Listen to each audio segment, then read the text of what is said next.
Ho Podcast. Bom dia. Olá, pessoal. Bom dia, boa tarde, boa noite. Boa noite. Estamos aí mais uma vez no Ho Podcast e agora com dois convidados especiais, que somos nós mesmos. Vou apresentar o Edson e o Rogério.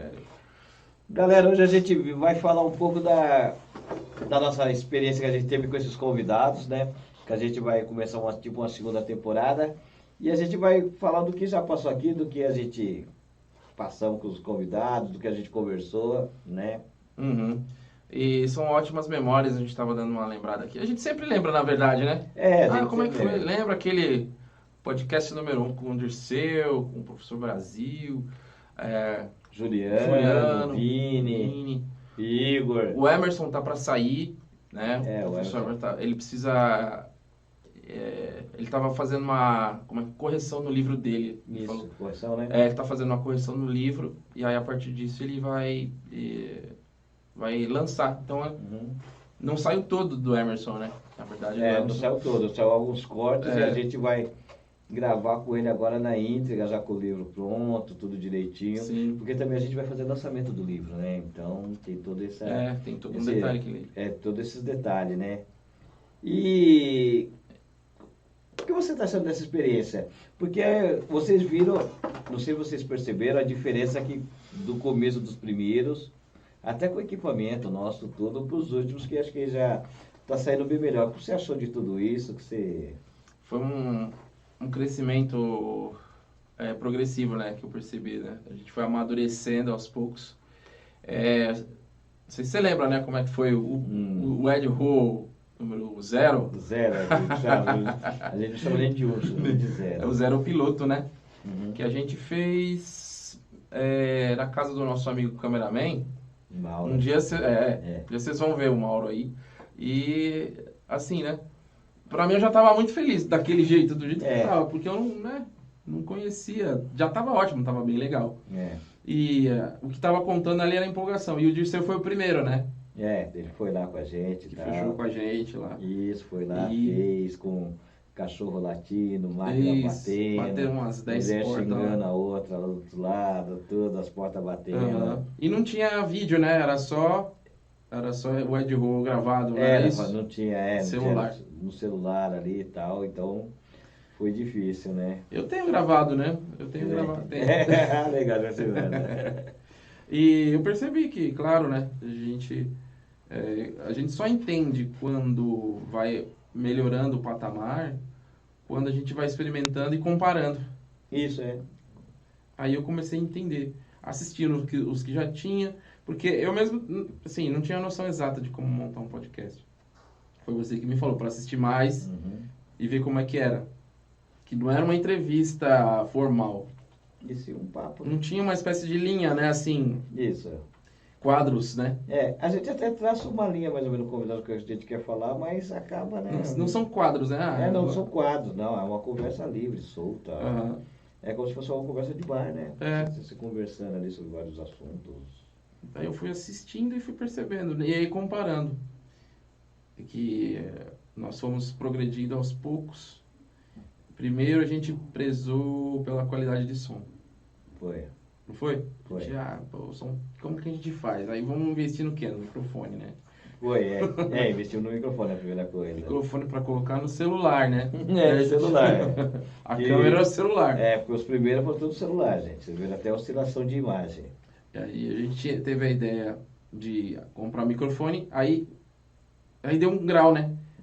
Caramba, o microfone traz um som do ambiente melhor. Melhor. A gente começou a comparar. Então, aquele lado do celular já não é legal. Além de tudo, nossos celulares também não eram lá essas coisas. E aí, depois, vamos pensar em ambiente diferente, né? Isso, aí vamos lá num restaurantezinho que a gente curte muito aqui perto. A gente almoça. Só que a gente nunca fez, né? Não, ao vivo ainda. Acabamos no restaurante, acabamos não fazendo. E aí a gente ficou pensando, poxa, essa questão do restaurante ia ter também um problema. Ia ser bem legal, bem intimista, bem da hora, porém... as pessoas iam ficar passando, de repente... E aí ficou aquela coisa, né? Então, cada etapa a gente começou a comparar a diferença. E Aí até que eu tive aquela ideia Isso. da gente vir por um estúdio. Isso, os estúdios que você já tocou, Já, né? Que você já tinha já. banda, o Rogério teve banda, tudo, já tocou, então ele já... Vamos lá ver se dá certo. Já foi né? um tipo, como o pessoal gosta, já foi um salto quântico. Eu lembro que a gente tava até conversando num bar, né? Sim, Eu, você sim. e o nosso cameraman, né? E aí ele falou, pô, por que a gente não tenta tal lugar, né? Aí a gente deu a louca e falou, vamos lá, vamos. A gente saiu e viemos, né? Pra onde é o nosso estúdio hoje, né? E acabou dando tudo certo, né? Pois é. Foi assim, foi instinto. Foi isso. Nós falamos, então vamos lá agora, vamos. Vamos agora. Vamos. Não marcamos nada, nós falamos, vamos agora. E acabou calhando de, cara, às vezes ser super bem atendido, né? Uma galera que tá aqui por trás, muito gente boa, né? Tivemos tudo de primeira, né? E aí, como a gente começou a comparar, né? Poxa, como a gente tava antes. Então. Como a gente tava antes e como a gente tá agora. E aí, a partir disso, já no estúdio, né? A gente fez a gravação piloto com o Dirceu. Ele tocou logo de primeira.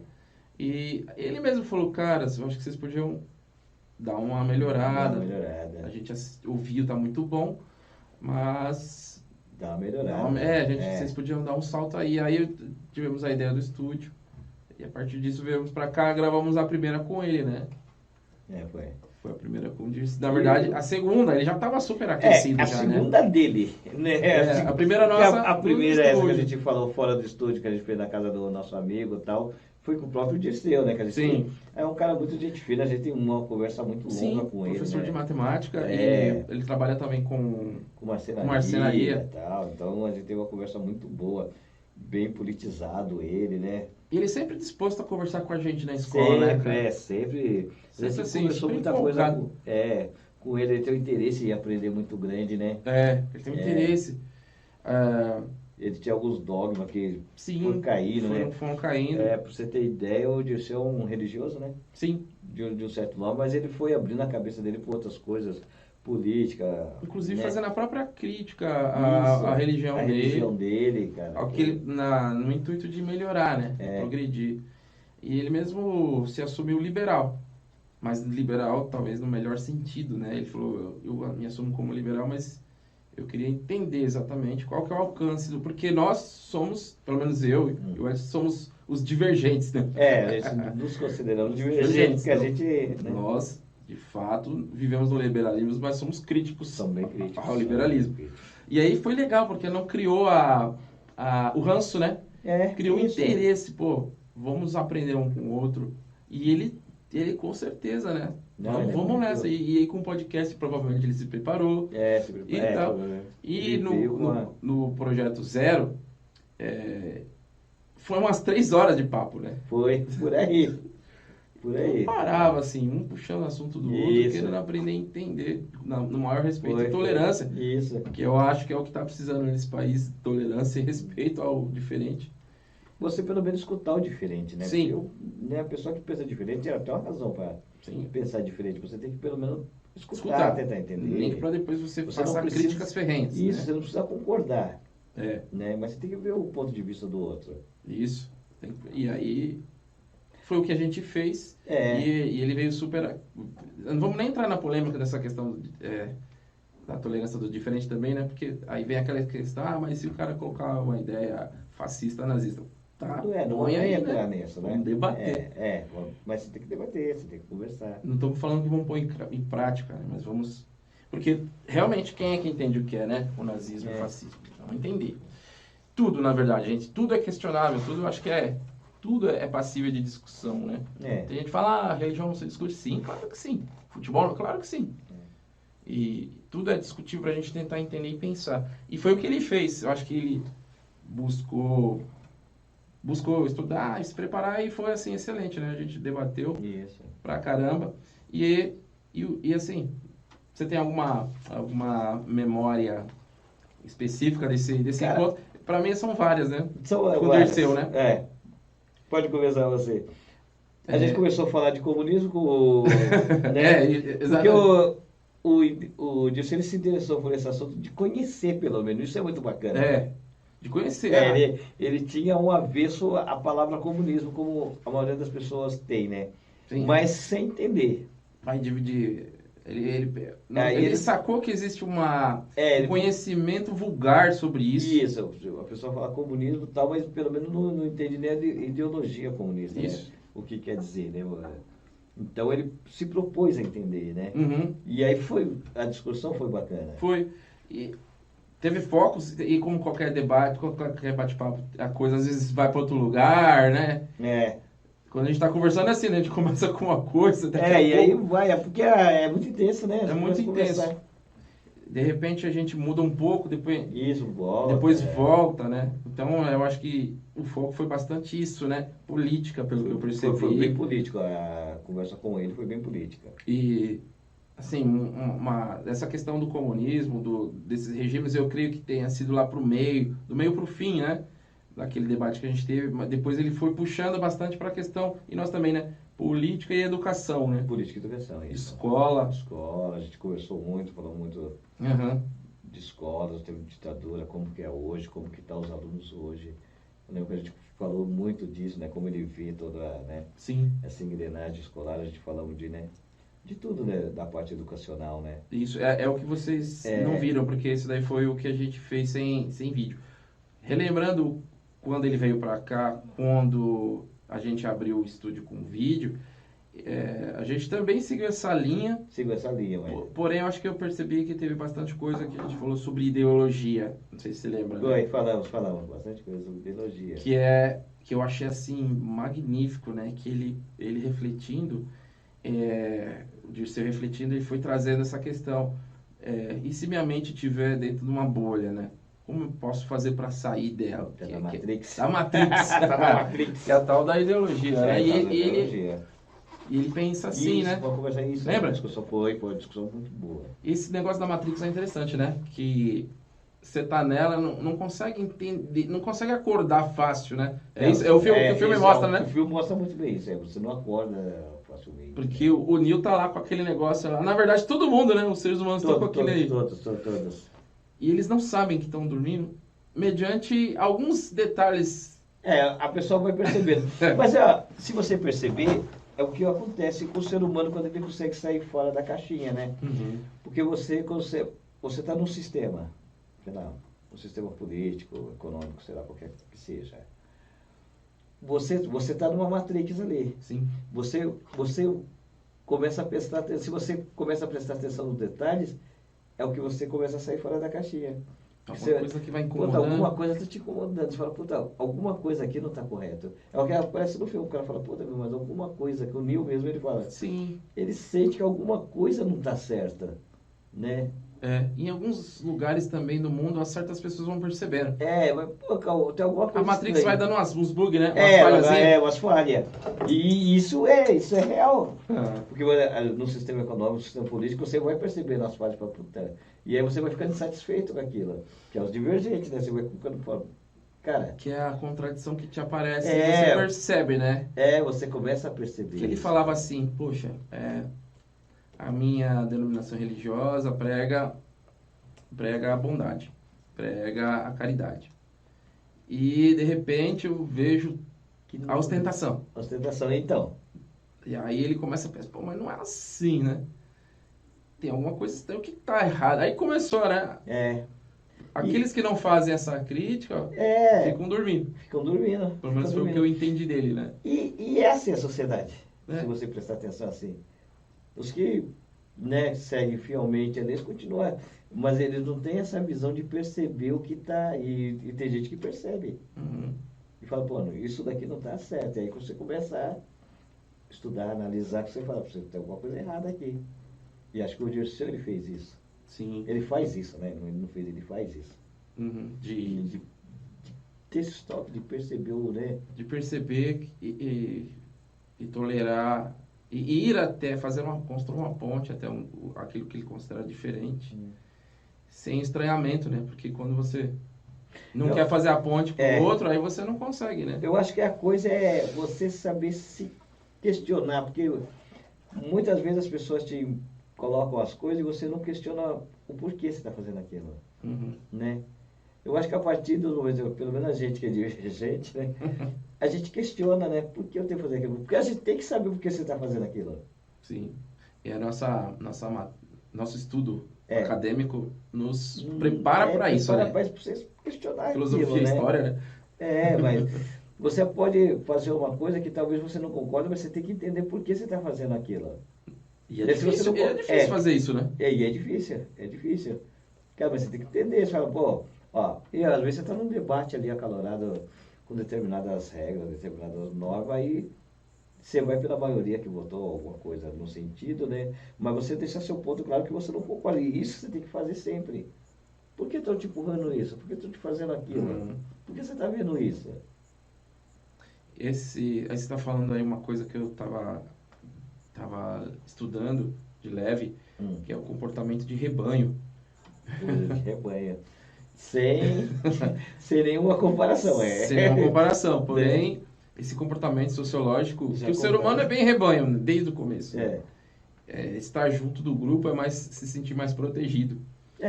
E aí o grupo cria. Só que o rebanho humano é diferente do gado animal, que o gado ele segue. Segue o instinto, né? Sim, o instinto de proteção do corpo um do outro, né? Outro. O ser humano ele também faz isso, mas o ser humano ele tá junto dos outros que têm ideias acolhedoras, parecidas.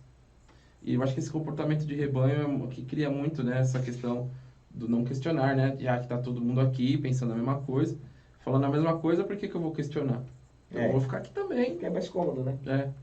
É mais cômodo. E aí a pessoa desliga um pouco esse crítico. Inclusive o rebanho o rebanho humano, até rejeita quem é o crítico, né? Normalmente expulsa, normalmente né? o crítico é aquele que dá problema, né? Não é? É isso, é aquele que dá problema, pô. Esse cara é chato. E aí por uma questão da pessoa não querer ter problemas. Você acha que tem isso também, né? Tem. Não quero causar. Não quer causar. Não quero trazer foco pra mim, deixa quieto. Às vezes a gente faz isso. Sim. Pra não, meu. Quando a questão, acho que Às vezes não você é fala, tão não grave. adiantar, então, meu. Né? O ruim é que é um grau, né? Tem graus disso aí, né? Às vezes a gente até faz isso com questões que deveriam fazer. A gente deveria questionar, mas não questiona em momentos que deveria. Eu acho que isso aqui é... O grande problema do Brasil é isso, você não questionar, né, que os nossos governantes fazem o que a gente simplesmente aceita. Aceita. Volta. O Brasil e não cobra. aceita, a gente não cobra. Eu mesmo faço isso várias vezes. Né, a gente não cobra, a gente simplesmente aceita. Coloca o cara lá e simplesmente aceita. Entra no rebanho, né? Entra no rebanho, né? A gente não deveria, mas a gente acaba fazendo isso também. Fazendo isso. Não se sente forte para criar um outro movimento contra o rebanho. E porque precisa de pessoas, né? Você sente que... E aí é onde entra a ideologia. Porque o rebanho, no caso assim, numericamente falando, né? É um monte de pessoas, muitas pessoas falando, tendo a mesma direção, para que você mude a direção, primeiro você tem que compreender que você quer mudar de direção. Primeiro você tem que saber, né? Que aquilo, e depois você tem que convencer o outro. Essa que é a ideologia. A ideologia é a capacidade de convencer os outros, né? de fazer coisas. E não é fácil convencer os outros de fazer as coisas. Não é fácil. Tem gente que concorda na hora, mas não fecha com você. Porque o que você falou não foi relevante para ela. Porque não bate com o que não bate. Com o que a maioria está falando. E aí é o que o Dirceu tentou furar. Isso, porque ele tá fazendo muito bem. Sim, ele não quer rachar com o grupo, mas ele quer se desviar para entender outras linhas, para poder... Isso, criar uma base. Criar uma base, né? É isso. E eu acho que ele até falou, não me lembro bem, ele falou, se for para eu ir para outros caminhos, que seja. Ele mesmo falou. Ele tá aberto a isso, sim, né? E isso a gente pode ver nas retrospectivas que a gente vai colocando aí. Isso. Esse trecho nós vamos colocar para vocês verem. Sim. E tal. Essa discussão. E foi memorável, foi memorável. Sim, show de bola. Nos trouxe bastante. Eu acho que o tom todo, né, dessa discussão com ele foi isso, né? Foi. Girou nesse assunto. E levamos para o campo da política no geral. Isso. E depois campos educacionais.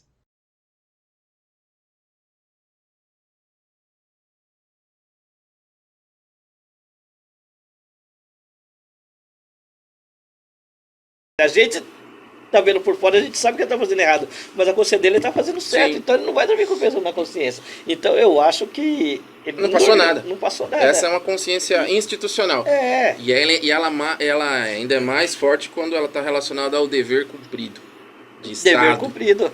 Então, um dever cumprido, obrigatoriamente, é uma coisa que você não tem peso na consciência. Eu cumpri o meu dever. Então, porque O meu você... dever de eliminar pessoas, Isso. de tirar pessoas da... tirar o CPF da pessoa, né, digamos assim. E você, Jeta, falou uma coisa que é verdade, é a ideologia. Sim. Ideologia. E se você não tomar cuidado, você se apega nisso. Por isso que constantemente eu tô sempre me educando. Sim. Entendeu? Porque se você falar assim, eu acredito nisso, e você não fazer uma análise e você ver, você tentar reparar que um certo ponto tá errado, O que é muito difícil, né? É Da muito própria difícil. mente se autoanalisar, entendeu? criticando, Você né? mesmo auto se criticar, você, sabe, às vezes até você perguntar pra pessoa, eu tô fazendo isso daqui certo? Pode ver que todo mundo, né? Pelo menos eu vou falar de mim, vai. Tá. Eu mesmo não aguento uma pessoa chegar em mim e falar, Dirceu, isso daqui tá muito errado. Uhum. Dá um incômodo. Dá. Mas hoje em dia eu falo, não, eu tenho que prestar atenção, isso daí tá errado, né? Porque se você for só pela ideologia, você chegar a matar, a Sim. brigar com o outro, É. a espancar uma pessoa, a agredir uma pessoa até verbalmente, por causa dessa ideologia. Sim. Entendeu? Porque ela é um pacote pronto de uma visão de mundo que dá uma certa resposta, entendeu? Ela dá uma resposta pra você de que aquele caminho que está seguindo vai ser um caminho certo, de renovação. É sempre assim, né? A ideologia dificilmente é para retrocesso. É. Quem assume ela acha que vai renovar e melhorar alguma coisa da Pensa sociedade. que, Você isso tá que eu vou fazer, isso, tô fazendo parte de algo vai bombar e vai dar fenomenal. super certo. Então, esse é o problema da ideologia. Eu acho que eu não me apresentei relacionado à questão formal. Eu sou professor de filosofia e essa área da ideologia é uma das que, assim, a área mais comentada, mais polêmica da filosofia, essa área da questão da formação da mente, mas não é uma mente que se forma sozinha. É uma mente que se forma pela indução de várias pessoas, né? E você é induzido. E é difícil escapar. Por mais maduro porque que ela você toma seja. conta de muita gente, da sociedade, né? E aí, como é que você vai se sentir... E além do mais, você se sente na manada, né? Eu tô tranquilo no meio de um monte de gente ali, como que eu posso estar errado? É difícil se questionar. É verdade, porque aquilo se torna cultural, né? É. Eu pertenço à cultura e sempre deu certo. Sempre deu certo. E às vezes não tá dando certo. Mas Isso, Mas é você o- pensa, não, você não tá percebe. funcionando, O se tá coletivo funcionando, tá reforça. me agredindo, né? o coletivo reforça que tá É. dando certo. E normalmente as ideologias têm seus líderes. Aí, Aí quem vai um outro capítulo que a gente vai entrar.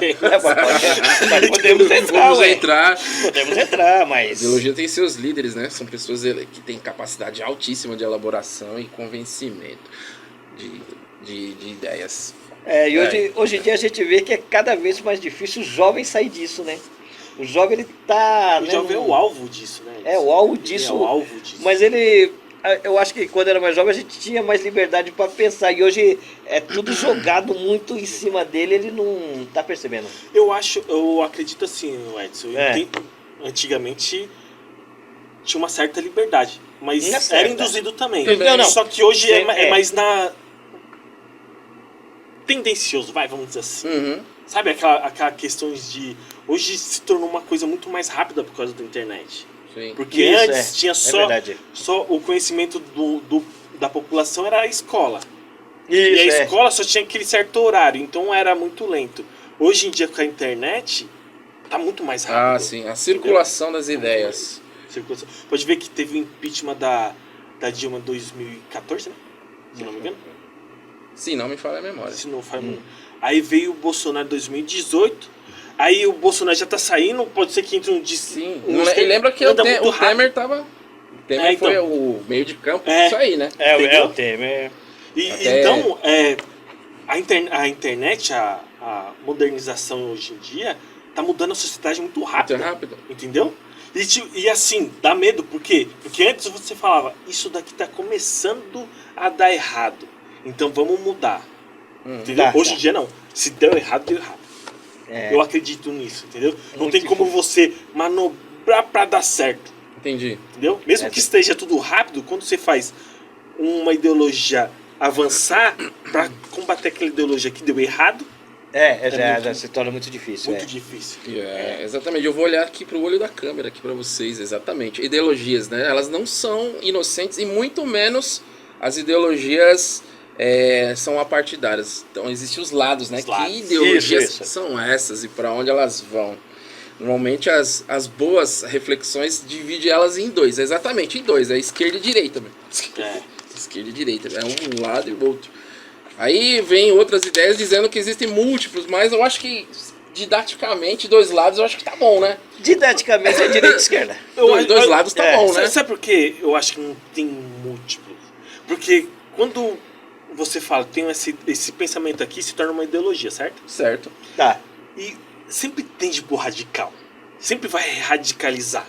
Uhum. Porque você não fala assim, não, eu sou isso daqui, mas até aqui. Daqui pra frente é moderado. Não. Convencer os outros de fazer Não isso. é fácil. Não é fácil. Tem gente que concorda na hora, mas não fecha com você. Porque o que você falou não foi relevante pra ela. Porque não bate com o que não bate. com o que a maioria tá falando. É. E aí é o que o Dirceu tentou furar. Isso, Porque- e tá fazendo muito bem. Sim, ele não quer rachar com o grupo, mas ele quer se desviar para entender outras linhas, para poder Isso. Criar uma base. criar uma base, né? É isso. E ele, eu acho que ele até falou, não me lembro bem. Ele falou: se for para eu ir para outros caminhos, que seja. Ele mesmo falou. Ele tá aberto a isso, Sim. né? E isso a gente pode ver nas retrospectivas que a gente vai colocando aí. Isso. Esse texto nós vamos colocar para vocês verem. Sim. Então, essa discussão. E foi memorável, foi memorável. sim, show de bola. Nos trouxe bastante. Eu acho que o tom todo, né, dessa discussão com ele foi isso, né? Foi, girou nesse assunto. E levamos para o campo da política no geral, Isso. e depois campos educacionais,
É, foi isso. E aí, na sequência... Foi o Juliano. Agora foi o Professor Juliano. Juliano, obrigado. Juliano, Você que é me uma fez- figura... Juliano, você me fez deixar um copo de Heineken pela metade. E ele ficou bravo. Pô, isso aí, meu. Mas não era um, era o 10º, não, o 20º. Juliano é uma Pra figura. eu rejeitar a cerveja demora, É. mas era muita. E foi uma conversa bem produtiva Foi. também. Eu lembro que vocês estavam discutindo sobre Dois filósofos, né? dois filósofos, Lembra do Aristóteles, meu querido? E aí começou ali a disputa sobre Aristóteles, que foi muito... O negócio do Aristóteles pegou, porque eu estava trazendo a questão da política, né? E ele estava discutindo, assim, o Juliano, ele tem, pelo que eu percebi, ele tem um foco, ele deu um foco bacana, né, sobre a questão do indivíduo. Foi.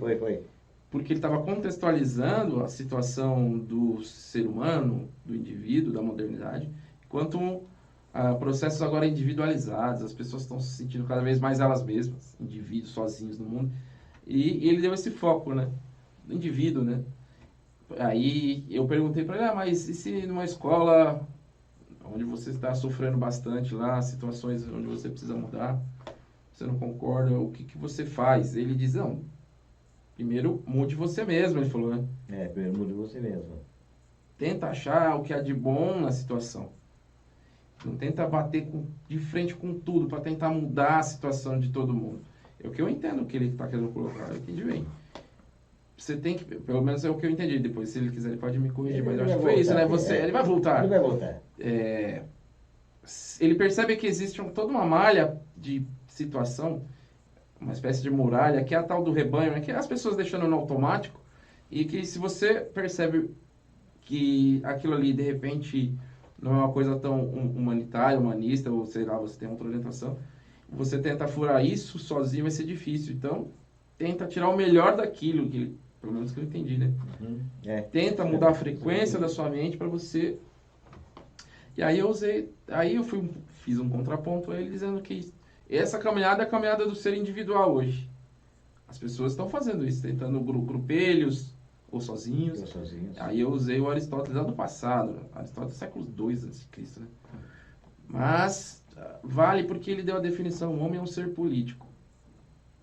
E aí já o Juliano não, peraí, tá certo, com certeza, E aí gerou esse... E aí eu lembro que no final vocês chegaram, aí você falou, aí, tá vendo? Que ponto que foi esse que vocês chegaram, que a gente vai mostrar também? Sim. A público e o privado não tinha diferença. Não tinha diferença. Interessante. Estamos aqui, É né? verdade. Estamos aqui para servir o outro, certo? Em Atenas, talvez, né? E hoje é o quê? Eu, indivíduo, pessoa... Eu tenho um descendente alemão, um colega meu, Moisés, faz tempo que eu não vejo, Schumoller, ele falava assim, pessoa individual de você mesmo. Eu falei, cara, Aí é mais ainda. hoje é pessoa individual de você mesmo. Cara, não é? Mas será que dissolveu, então, as ligações políticas entre uns e outros? Mesmo na contemporaneidade? Você acha que dissolveu? Agora nós estamos numa relação super fechada, eu comigo mesmo? Ou será que ainda se mantém? Será que o Aristóteles ainda continua? É uma pergunta que eu conheço. Será que ele ainda continua acertando? Somos relações políticas ainda. Na verdade, tudo que é escola, e essa, por exemplo, é uma relação política. Sim, mas política é o quê? É de polis, é de cidade, De né? polis. É o que eu te falei. Na visão dele, Eu vou resumir política com felicidade. ele resume né? isso também. Se eu não fizer De isso, fato. se eu fingir que não tem política, não tem jeito. Não dá para escapar da Das política. relações. Ele está certo nesse ponto. Política, né? Polis, vários, cidade. E ele né? percebeu que as relações elas são estruturadas por poder. E Sim. não muda até hoje. Porque as coisas que a gente recebe na escola são coisas estruturadas pelo poder. Sim, mas o demo que são as vilinhas, os povos, né? Democracia, o poder do povo. Deveria ser assim. Deveria ser Deveria. assim. Deveria ser Deveria. assim. Deveria. Agora a gente foi num ponto Mas por da hora. que não é, né? Não é. Não é que a gente vê em cada pedaço, em cada fragmento. Conforme eu falei para você da Joana, né? Por que lá é assim? As pessoas. A escola pode ter a maior burocracia do mundo. pode ser chata, mas se você tem pessoas, acabou. Acabou. Ontem eu saí da sala que estava quente e fui perto da quadra, assim, lá de fora, com um amigo lá com o Marião, tomar uma brisa, conversando, né? Tomar brisa mesmo, vento, né? Infelizmente. Podia ser, né? Mas, o que acontece? Tem escola que não deixa você sair pra fora. É a política interna. A política individual da escola. A felicidade dela. É a sua infelicidade, né? Contraditório pra caramba. Então, entendeu? Pessoas fazem, Lucas. Pessoas fazem o mundo. Então não adianta. Se você não tiver essa inter-relação, não vai adiantar. Pode implantar o que quiser. O Japão não vai ser melhor que nós.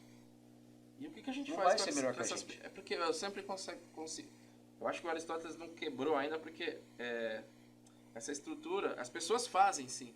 Mas o que a gente faz com essas pessoas que estão no poder e estão lá insistindo que a gente tenha que viver a maneira como elas querem? Porque os ATPC vocês estão fazendo. TPC muitas vezes é a diretriz que vem do poder. ATPC, né? Nem tudo é ruim, eu sei, senão o pessoal do poder que está lá assistindo. Que a gente não pode pensar a contradição. Não podemos... Assim, a mente pode fazer isso. A mente consegue fazer várias coisas que até desrespeitam a realidade. A mente é um pouco livre para esse sentido. Mas a vida mostra que o ser humano não é só individual e nem só coletivo. Nós somos os dois. Somos os dois, Isso. Não tem como cindir. A mente que tenta cindir esses... E eu acho que o Juliano também não pensa assim. Mas se tentamos focar muito para um lado e esquecer do outro, você vai ter problema. Se eu me voltar para dentro de mim e tentar organizar minha mente para retirar o melhor de tudo, aí eu tentei mostrar para ele, como Aristóteles coloca, que existe uma malha de poder de outras pessoas que estão criando barreiras e impedimentos para você. Então, você tem que se dirigir até eles politicamente, não mais como um ser individual, mas como ser capaz de movimentar os outros e criar uma outra situação de poder para ir contra isso, já que se pretende fazer o contraponto. E aí, para fazer isso, você precisa conversar, negociar, ir até o outro, tentar ver o que o outro tem de tão parecido com você, para que você não se sinta uma pessoa isolada. Na verdade, não somos. Todo mundo tem uma coisa em comum. Por exemplo, trabalhar no mesmo local. Isso, é uma coisa em comum. Uma coisa em comum. Torcer pro mesmo time. Pro mesmo time. Né? Gostar de frequentar o mesmo bar. Exatamente. E essas coisas em comum. E aí o Aristóteles coloca o homem é um ser político, porque ele é um ser que se comunica com os outros. E não é só uma comunicação. Porque para o grego, comunicação verbal não é só falar. Na época do Aristóteles, comunicação verbal, logos, se comunicar é você trazer a racionalidade sua para a minha. Então, comunicação é pensamento. É pensamento. De uma certa forma, e articulação, né? E aí, no final, eu acho que a gente entrou num acordo. Eu lembro que teve uma parte que você falou, agora que ele fala. Agora sim, esse seu Aristóteles, né? Aí, ó, voltou de novo. Agora sim e tal. O Juliano é uma figura, velho. Foi show. Então, o Juliano nos trouxe um debate quente, um desafio bacana para pensar essas questões, né? O individualismo, existe a individualidade, né? Mas o que ele quer colocar também, né? O mundo contemporâneo está trazendo muito essa questão do individualismo, da individualidade individualista. O ser que vive sozinho hoje, né? O empreendedor, aí você coloca, né? Eu coloco o empreendedor. O empreendedor é aquela pessoa, tipo, que vai abre o peito e vai na luta sozinho, né? Luta sozinho, não tem isso. E hoje existe essa infusão de ideias, inclusive dentro da escola, né? O tal do empreendedorismo.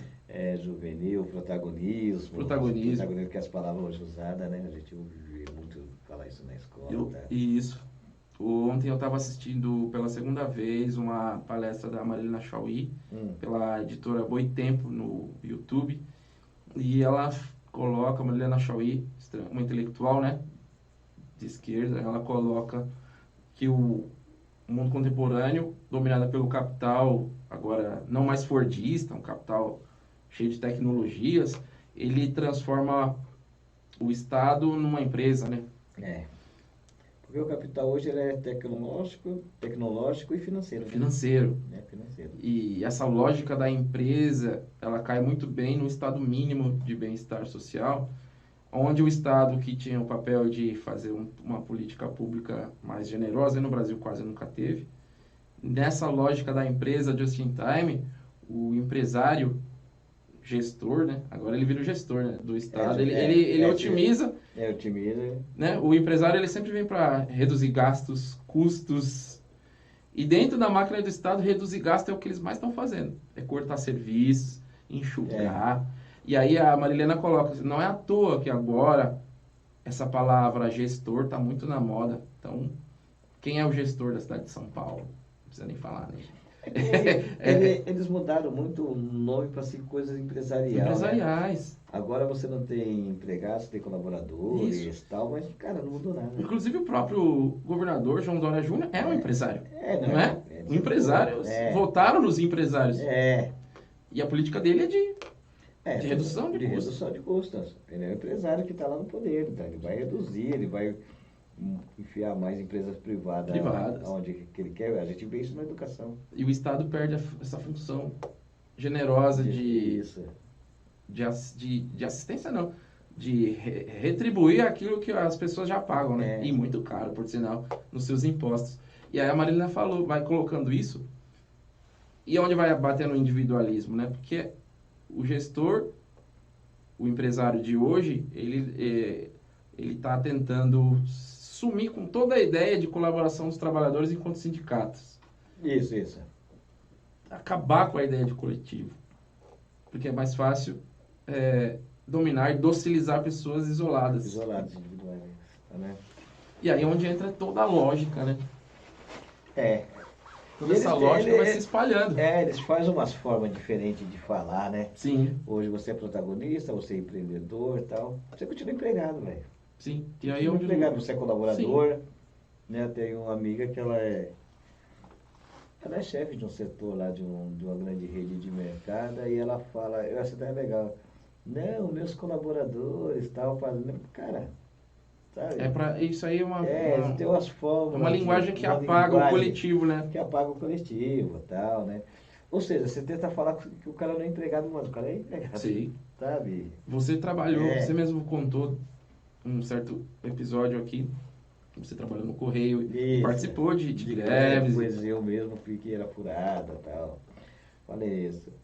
E é gozado que a gente... Eu estava vendo até essa semana uma entrevista do Eduardo Marinho. Não sei se você conhece o Eduardo Marinho. Uhum. Aí ele estava até falando, cara, eu achei interessante a fala dele, né? Ele falou assim, cara, a gente tem ideia que o cara vai lá e fala, não, eu dou emprego para milhões de pessoas, não sei o empresário, né? Uhum. Ele fala assim, velho, não é que você dá emprego, é que a gente trabalha para você. Uhum. Não sei se você viu essa fala dele, ele fala assim, cara, se o cara pegar uma fábrica, sei lá, de carro, sei lá, e colocar ali, e as pessoas falam, meu, a gente não vai trabalhar nessa fábrica, ninguém vai trabalhar, o cara tá ferrado. Acabou aí o empresário. Acabou o empresário, né? E a gente não tem noção disso, velho. Não percebemos. E aí você fala, não, o cara tá me dando... Não, velho. O cara depende de você, meu. Na verdade. Sim. A força produtiva que cria valor real é o trabalhador. Aquele cara, ele depende de você. Então não é bem assim que... Não, esse cara é um santo, ele tá dando... Não. E aí esse exemplo que ele deu, assim, cara, achei super bacana. Tanto é que empresas que falem... abre falência e existe acordos coletivos entre os trabalhadores para gerir a empresa. Quando eles tomam conta da fábrica, o empresário sai, vende. Vende, faz cooperativa. A cooperativa segue em frente. Segue em frente. Com as máquinas, com as coisas. Então. O cara fala, mas eu sou empresário, eu tenho tino para buscar negócios e investimentos, mas os trabalhadores também. Então, é gozado que a gente não tem essa ideia de cooperativa muito no Brasil, né? Deveria ter, né, cara? Sim. Cara, você, né, fazer a cooperativa ali, né? As cooperativas, elas são mais democráticas, né? São mais democráticas, eu acho mais democráticas. Os empresários e as suas equipes, numa canetada lá, ele manda todo mundo embora e vai. Ele é o dono. Acabou, né? Então é exatamente o que você colocou, né? E é o que está posto aí, é o que a gente precisa sair dessa matrix, é difícil. É difícil, cara. É complicado. Passando o Juliano veio no Brasil. Professor Brasil. Isso mesmo. Então, aí eu fui, aí quando eu fiz 18 anos, eu fiz amizade com um carinha chamado Jesus, que trabalhava comigo na corretora. E aí o chileno, a gente conhece, falou, não é o Jesus que a gente conhece. Tudo bem. E aí ele falou assim, você não quer ir pro Chile e tal? Eu fui. No terceiro dia que eu tava lá na casa da família dele, arrumei emprego. Aí acabei ficando 2 anos no Chile. Trabalhando lá. Cara, você era desapegado da família? Cara, eu só conheci o Chile. Que corajoso. Não, aí eu morei 1 ano em Concepción, que é uma cidade lá no sul do Chile, e depois eu arrumei emprego numa cidadezinha mais pro centro, chamada Curicó. Aí fiquei em Curicó, 2 anos, aí quando bateu aquela saudade para voltar pro Brasil, porque sentia saudade do feijão, do arroz e feijão, do abacaxi, de qualquer coisa que tivesse aqui eu tava com saudade. E eu falei, eu vou. Só que eu vou dar uma passada na Argentina, porque eu tinha ido algumas vezes, mas eu queria ir em Buenos Aires. Eu falei, pô, todo esse tempo eu não fui em Buenos Aires, né? Ganhei um dinheirinho, vou em Buenos Aires. Fui em Buenos Aires. Aí fiquei no hostel lá na Avenida Brasil e fiz amizade com o pessoal que me levou para Córdoba. Uma cidade na Argentina. Lá arrumei emprego num café e acabei ficando mais 2. Olha a história dele. 4 anos, é isso? 4 anos. 4 anos, 19, 20, 21. Daí no Chile, aí depois na Argentina. Aí na Argentina eu fiz amizade com esse pessoal. Pra quem não conhece, Córdoba é uma cidade que tem, essa conhecida como cidade das universidades. Tem universidade. Universidade de Córdoba. Então, e aí tem muito estudante e tal. E eu fiz umas amizades e arrumei uma boquinha para ir pro México. Eu fui pro México. Olha. Aí cheguei lá no México, na cidade do México mesmo. O espanhol você desenrolava já legal. Tava desenrolado. Quando eu for, não sabia nada. Mas daí depois a coisa bacana. aconteceu. E aí, que tem, né? Acontece. E aí eu fui para a cidade do México e lá me ofereceram um emprego como garçom para trabalhar em Guadalajara, que é uma estância turística no México. Aí fui para Guadalajara e fiquei 2 anos em Guadalajara. Sim. E aí 2 anos em Guadalajara também, trabalhando lá, como garçom. Aí já é o 6º ano. 6º ano fora. Caramba, que bacana. Aí na América Latina. Aí fiquei fora, né? E aí depois o que aconteceu? 6º ano em Guadalajara. Aí depois de Guadalajara, o que aconteceu? Eu arrumei umas amizades lá com o pessoal que contratava gente para trabalhar tirando neve no Canadá. Nossa! E aí eu fui pro Canadá, fui pra... Nossa, subiu. Fui pra Quebec. Que bacana, Quebec. cara. Quebec. Quebec, que é também é uma instância, né? E é um lugar no Canadá que eles falam mais francês, do que inglês. Certo. E aí foi bem difícil, porque francês já é espanhol é uma coisa, agora francês... O espanhol tá na língua latina. O francês é o último arco da língua latina, né?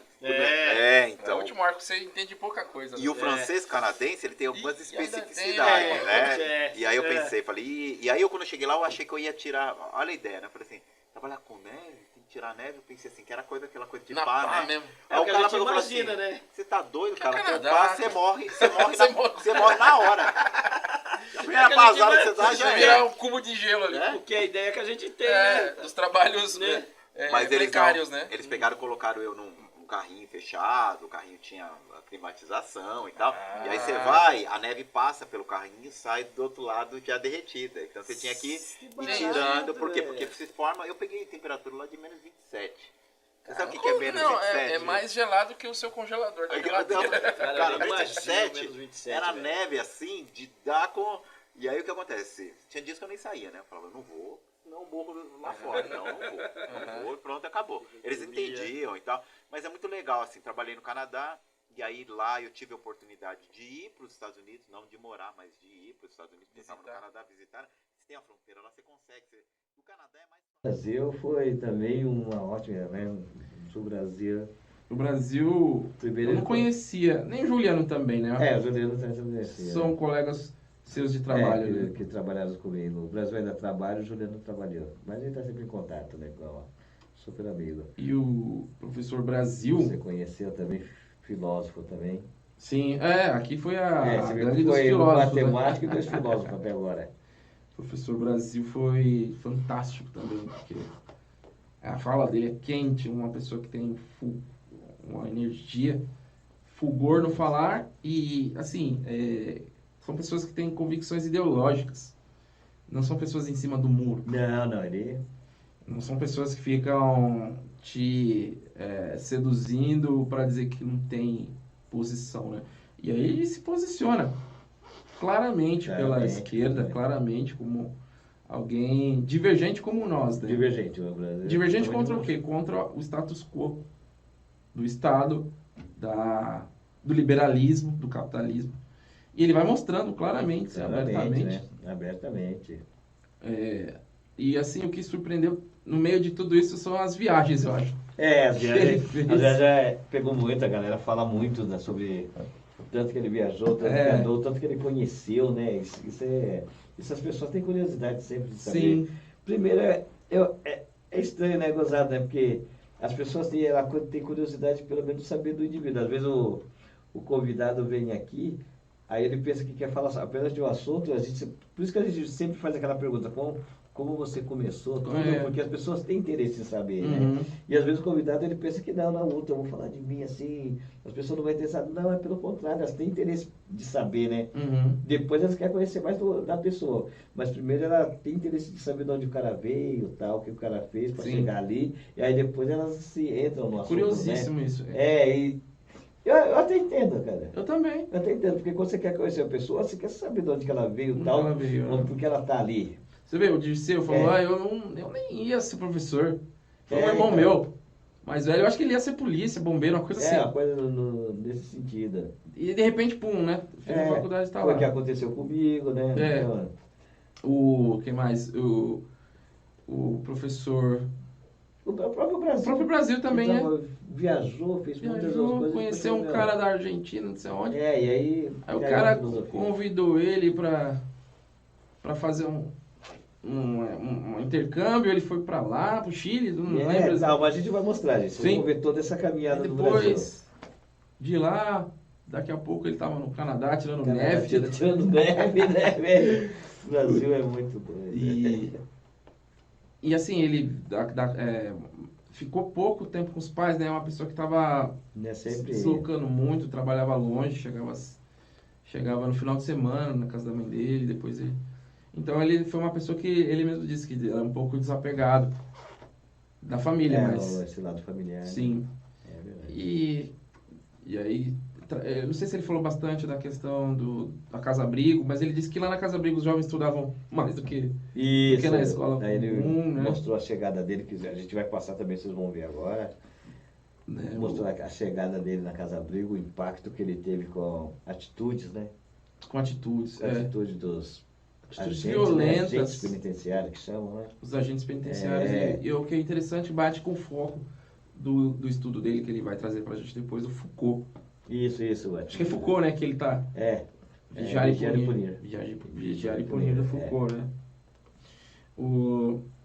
E aí na sequência... Bom, temos várias coisas aí. A gente não vai poder colocar tudo, só alguns recortes. Isso, mas a gente vai colocar os recortes do Brasil, vocês vão gostar muito. Relembrar. O pessoal gosta muito também. Mas o professor Brasil é esquerda, né? É totalmente esquerda. Eu acho que Brasil, Dirceu, acho que todos, né? Praticamente. Né? Somos divergentes críticos, né? Depois do Brasil veio o Emerson. Veio o Emerson. O professor Emerson, escritor, nos surpreendeu muito. Professor tímido, mas isso, muito cara. Mas a gente ficou ele é tímido, mas assim, nem tanto. Nem tanto. A gente ficou surpreso até com a eloquência dele. Muita coisa na gaveta, Não foi? Sim. E ele demonstrou um espírito muito delicado. No sentido de... Essa delicadeza do artista, de perceber as coisas nas entrelinhas. Ele olha aquilo que a gente não enxerga. Isso que eu acho legal. Não sei se você percebeu. Cara, eu certas coisas que... Eu achei legal a parte assim... Cara, ele tem... É gozado você ver o processo de criação, como o cara tem um dom assim na criação, né? Porque você via ele falando, ou seja, ele tava falando, você tava vendo toda a cena, né? A gente ver, né? Cara, ele falando ali, porque a gente não conheceu, a gente viu o último livro, né, que ele mostrou, mas ele falou dos outros que eu não conhecia. Mas ele descreveu de uma forma que você tava já vendo, né, cara? E isso eu acho bacana sendo escritor, do artista em si, né? Porque uma coisa é você ouvir a visão de uma criança. Outra coisa, criança ouvir a versão de um adulto, ou vice-versa, ou você ouvir uma versão de outro adulto e o outro adulto não ouvir a sua versão, talvez não queira. Então você surgiu a vontade de querer escrever, como se fosse, muitas pessoas fazem isso hoje, né? De contar para o papel. Né? Então você começa a colocar o que você passou ali no papel. E você vai acumulando aquilo. E de repente, no outro dia, uma outra hora... Aquilo, né? Valentina, né? Agora eu estou querendo me interessar na literatura, entendeu? Sim. Assim, digo, uma outra formação, porque eu acho que agora parece que está nascendo isso. Eu não tinha. Começou a vontade de escrever, como se fosse um desabafo ali, ou então eu queria uma imaginação, através de uma saudade, de algumas lembranças, começar a passar para o papel. E aí aquela vontade de querer aperfeiçoar a sua escrita. Né? E aí nasce então agora uma outra... Né? Ué, mas só vamos falar um pouco dos seus livros. Qual foi o primeiro livro que você lançou? Que eu lancei ou que eu escrevi? O primeiro livro que você escreveu? O que eu escrevi foi... Não foi Pedrinho Balãozinho, não. Foi... Ditadura Escolar. Né? As lições de Manuelino. Porque assim, eu estava comentando anteriormente com o colega que... Sim. Eu passei um pouco de... Porque assim, essa história do livro, ela vai tratar a educação antes da existência do ECA. Certo. Né? Então, o aluno, ele era obrigado a estudar, a ver a escola de uma maneira que talvez o aluno de hoje não veja. Embora que para ele é chato estudar. Porque está na cultura do Brasil, eu acho assim, que estudar é chato. Estudar é um castigo, ainda tem essa coisa, né? Ainda existe. Tanto é que quem leu esse livro já levantou essa crítica, inclusive, de que não vejo diferença dos dias de hoje esse livro.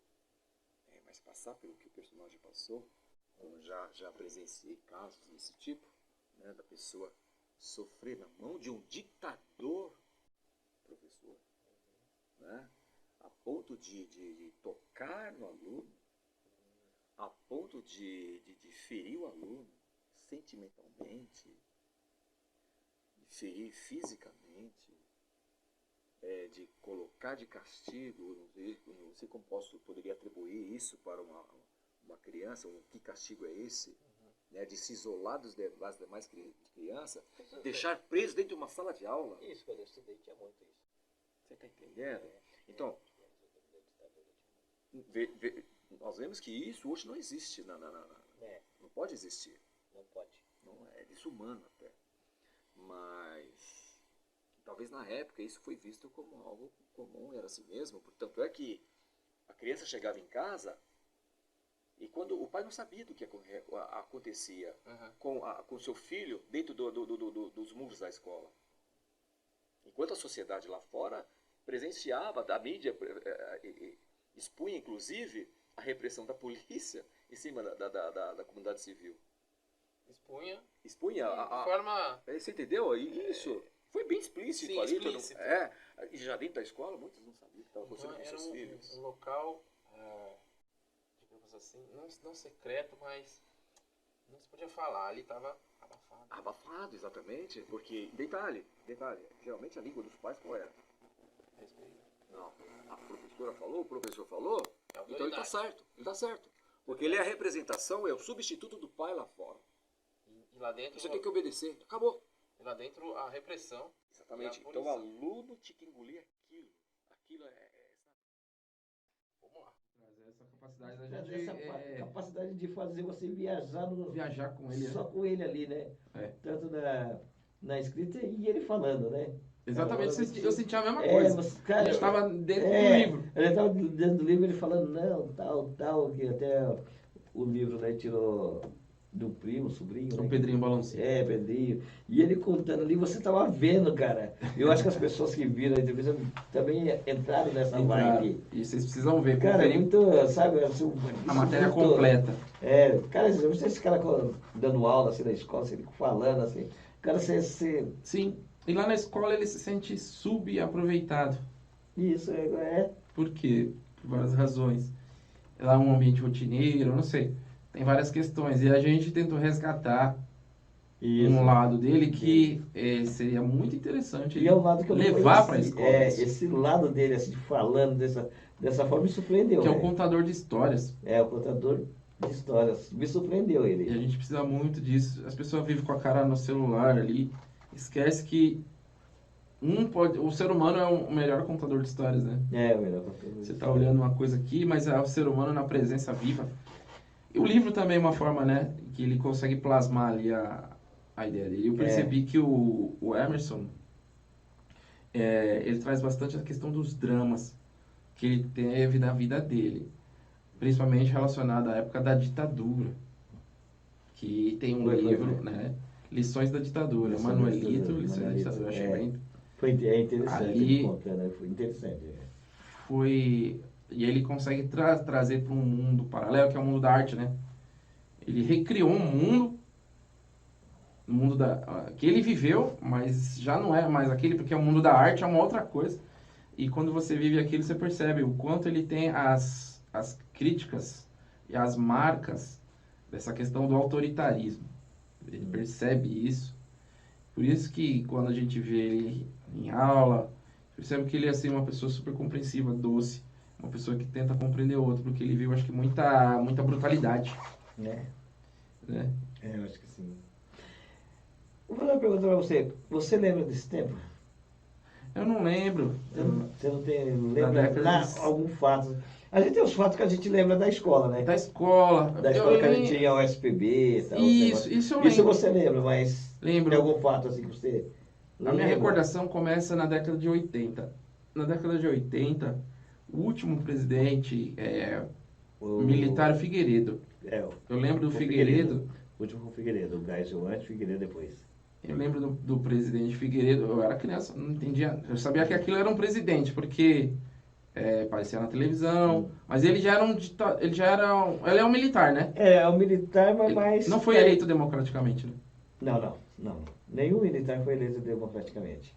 Então, por aí eu consigo lembrar. Último, e ele não teve eleições. Não teve eleições. Ele ajudou nas aberturas e tal, mas não teve eleições. Mas ele era um cara que usava terno. Ele já se vestia como um presidente civil. Ele usava terno e tal. Eu lembro dele, assim. A transição, né? E eu lembro do que você falou, né? O que você lembra, Rogério? Eu lembro... Vamos pensar assim. Como eu era criança, eu não conseguia perceber essas questões. Mas eu percebi, por exemplo, que no caderno tinha o hino da... Tinha. Atrás. O hino, os livros. O hino e a faixa verde e amarela e o hino aqui. E tinha o hino. Nos cadernos, eu percebia que tinha cantar o hino nacional antes de entrar para a escola. Todo mundo no pátio, a bandeira hasteada. Isso já é uma... aprendi a dobrar, né? Essa é uma determinação da ditadura, não é? Do civilismo. Eu também estudei a educação... Como é que é? O SPB? O SPB, Educação Moral e Cívica. Mas já estava muito, não estava tão incisivo na nossa vida. O professor não sabia nem falar, falava de casamento hétero, família, tarará. Eu sou um pouco mais velho do que você, eu lembro de o SPB, tal, dos hinos, de Semana da Pátria, a semana inteira nós hastear a bandeira, depois descer a bandeira. São as ideologias... eu lembro bem disso. E eu lembro, cara, que eu tive aula de religião na igreja. Aula de religião na escola. Eu também tive. Eles colocavam até eu não sei como é que chama, cara. Eles colocavam um negócio assim, tipo um cartaz assim, e aí eles grudavam figurinha pra explicar, sabe? Uhum. Aí aquele bagulho assim que colocava assim, grudava. Jesus e Maria lá no coisa. Eu tive aula de religião, e gozado, né, cara? Religião católica, né? E a escola é laica, né? E eles ensinavam a religião católica, né? Sim. Mais uma vez, eu nunca vou cansar de repetir. Eu lembro disso, cara. A escola não é uma bolha, ela é reflexo da sociedade. Não é a escola que determina o que é a sociedade, mas a sociedade, no geral, que determina o que é a escola. É difícil pensar, né, no movimento... Eu acho que talvez seja caminhos duplos, mas a força do capital é muito mais em cima da escola. Tanto é que a escola refletiu a ditadura. A escola não tirou a ditadura. Não, Na verdade, quem tirou a ditadura foram os trabalhadores. Os trabalhadores, isso. Na greve que você Isso mencionou. Isso, foi na greve. Quando eles pararam as fábricas lá em São Bernardo, acabou a ditadura. Eu lembro bem que eu era metalúrgico nessa época. Porque para a produção, né? Para a produção, tal, eu lembro. E eu lembro desse período, até para daqui a pouco a gente voltar, né? Já estamos indo para outro caminho, a gente resgatar os outros. Mas é interessante. Eu isso, lembro né? sim. A gente lembrar como é que era, né? A gente era novo e tal, mas eu lembro de alguma coisinha. Eu lembro assim, que a merenda era bem pobre, viu? Eu não lembro muito Era da merenda. era um macarrãozinho ruim. Cara, Chegou a dar ovo só. Cara, a única coisa que eu lembro é que eu tinha uma sopa de feijão que eu adorava. Uhum. E uma sopa de ervilha. Teve vezes que você já comeu só ovo? Não. Mas é que eu também fiquei pouco tempo na escola pública. Eu fiquei só 4 anos. Depois eu fui pro Senai. Eu fui do que hoje chama de Fundamental 2 e a gente chamava de ginásio, né? Uhum. Eu fiz no Senai. Aí era diferente. Eu levava marmita, era outro papo. Então eu fiquei pouco na escola pública. Uhum. E para fazer a crítica rápida, a ditadura, como ela era lá do 64, né? Teve em 62, 64, o golpe do Jango, tiraram. E aí eles implementaram todo o regime ditatorial. Fernando Henrique chamava isso daí de autoritarismo. Os pensadores de esquerda chamam de ditadura mesmo. E eles implementaram todo um sistema que eles diziam que era o progresso. Eles chamavam de revolução, né? Revolução. E o Brasil nunca teve tanta corrupção. Não, nunca teve tanta corrupção. Teve muita venda de capital para o estrangeiro. Então o Brasil empobreceu muito. Eles falam que foi a melhor época, não foi? Não foi. Porque a gente não tinha imprensa livre, não podia. Uma ditadura você já não tem imprensa livre. Né? Já não tem. É uma das primeiras coisas, porque uma das primeiras coisas que quando você tem um governo ditador, a primeira coisa a ser cortada é a imprensa livre. Porque a imprensa é que traz informações, né? Então, eles têm que controlar informações. Sim. Então, a primeira coisa que acaba é a imprensa livre, porque é ditadura. A pobreza aumentou, o analfabetismo também, pessoas moradia, a violência policial aumentou muito, a rota na rua matando todo mundo. A rota matava. Eu lembro que eu era pequeno, cara, e a gente tava brincando na rua, a rota passava e nós corríamos pra dentro. E aí a gente era criança, a gente não tinha feito nada errado. Mas era o medo, né? Mas tinha toda aquela... Eu acho que começou a cair um pouco quando... Caco Barcelos, né, que fez o Rota 66 e foi a polícia que mata, né? A polícia que mais mata no mundo. Não, mas o livro dele acho que era assim. Rota 66. 66, a polícia que mata, né? Aí ele denunciou um pouco, tal, também deve ter sofrido sanções. Sim. Deve ter tomado os coros da vida, mas, né? Sim. E essas são as nossas memórias que a gente tem. Memórias da ditadura, cara. Tem um livro genial que eu não consegui ler todo, mas é do René Dreyfus, A Conquista do Estado. Ele vai colocar direitinho como teve todo um projeto, inclusive dos Estados Unidos, para financiar a ditadura no Brasil. A ditadura ela entrou pelos Estados Unidos, né? Porque tinha... Na América Latina, inclusive, né? Isso, por causa justamente com aquela tal medo do comunismo, né? Isso. Eles financiaram as ditaduras nos países, então eles financiaram, né? Operação Condor. Operação Condor, então foi isso mesmo.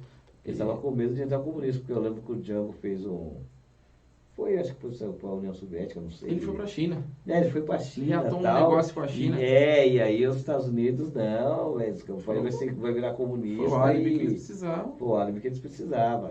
Ele chegou aqui já tiraram o. Já tiraram o presidencialismo, colocaram um parlamentarismo. Ele ficou meio que de canto, logo fecharam o Congresso. Fecharam o Congresso. Então, e aí adeus liberdades democráticas. Adeus liberdade. Aí o resto da história você sabe, mais ou menos. E quem vai falar muito bem disso lá na frente vai ser o pai do Vini e o Vini. Isso, o Vini. Mas depois do Brasil veio... Depois do Brasil a gente falou do Emerson. O Emerson, depois do Emerson. Depois do Emerson vem quem? Vou ver se eu lembro. Vini. Foi o Vini. Foi o Vini. Foi o professor Vini. Músico. Gostar de futebol. Nós engatamos ali uma conversa de futebol. Nós começamos ali falando da educação, né? E o Vini me surpreendeu até, né? O histórico dele, assim, de familiar, né? Familiar, maravilhoso. O histórico dele familiar é muito interessante, né? Uhum. O cara que conheceu ali faz do Partido Comunista e tal, né? E é um lado que eu não conhecia dele. Não, né? É porque a gente tem horários diferentes na escola, então a gente oi e tal, né? Toca uma ideinha e tal, mas como ele está num período, eu estou no outro, a gente se fala pouco, né? Se fala pouco. Mas mesmo assim a gente já cria uma empatia, porque as coisas divergentes se acho que vai, né? vão se atraindo. Vai se atraindo. Então, Mas rolou um show, um papo bacana aí sobre futebol, hein? Foi. Vocês se identificaram Santista, eu flamenguista, nós. E o interessante, eu preciso aprender isso aí, eu não sou bom nisso, os cara lembram. Eu fico surpreso. Lembra a data do jogo, quem tava jogando e quem finalizou e quem ramelou na jogada. Caramba, tem que ser muito bom. Isso é interessante, cara, que você gosta do... É interessante. Assim vocês puxam lembrar, uma memória afetiva do futebol. Acho que é. Quando as pessoas estão debatendo, aí surge um clima bem especial. Bem especial, né? Bem daquele momento que vocês estavam vivendo mesmo, né? A gente tá vivendo, sabe? É muito interessante, cara. Eu não tive essa chance de ter muito apego pelo futebol, mas eu tive uma namorada, quando eu era adolescente, que a mãe dela era assim, São Paulina Roxa. Então a gente ela deixava a gente namorar em casa. E a gente ficava, eu tinha o quê? Tinha uns 20 anos. E a gente namorava e ela ficava assistindo. Quando era jogo de São Paulo, ela ligava a televisão e o marido só ficava de longe. E ela ficava, né? E brigando e colocando o jogador no lugar, e dando pitaco no técnico. E quando ganhava o São Paulo, ela saía na rua gritando. Então eu falei, nossa, que interessante. Como isso mexe com o coração das pessoas. Então, e aí o Vini falou, né, que quem não sei, ele não lembra bem quem é que dizia isso, mas que o futebol uma das coisas menos importantes, das mais importantes. Eu tava pesquisando, eu acho que foi João Saldanha, cara, mas eu ainda vou dar uma olhada mesmo. Mas a gente vai falar com ele depois, a gente vai lembrar disso. E aí a conversa deu uma virada, quando eu estava no finalzinho, nós estávamos para ir embora, e eu fiz aquela pergunta, né? A famosa pergunta que eu faço. É tipo uma provocação entre nós dois aqui. Eu falo, cara, eu jogo nos convidados, né? Joga os amigos no fogo. Eu jogo os amigos no fogo. Aí eu perguntei da esquerda e aí rolou uma conversa que deu uma mudada, cara, foi muito... Aí ele começou a trazer as memórias dele e aquilo que ele compreende, né? Como movimentos sociais. Isso, cara, foi muito... E aí a gente entrou aí na questão dos intelectuais orgânicos, Gramsci, pelo que eu não me lembro, né? Da questão de ocupar espaços e de novo a questão da ideologia, né? E a gente trocar as ideias e expor, no caso, as contradições do capital. Isso que é, a gente deixar bem claro, entender isso. Eu acho que todos eles tentaram fazer isso de uma certa forma. É que a Matrix, a gente já nasce no mundo do capital e vive ele. É incorporado em nós essa questão. Só que o que a gente vê é que ele promete muita coisa, mas também muita coisa que essa sociedade promete, ela não entrega. E, além de tudo, de quebra, ainda vem a destruição do meio ambiente. A depredação, a destruição. Então, essas contradições, muita gente deixa passar e nós, divergentes, não. A gente fica indignado com isso e a gente que é professor, além de tudo, a gente quer fazer a cabeça dos alunos. Quer mostrar isso daí.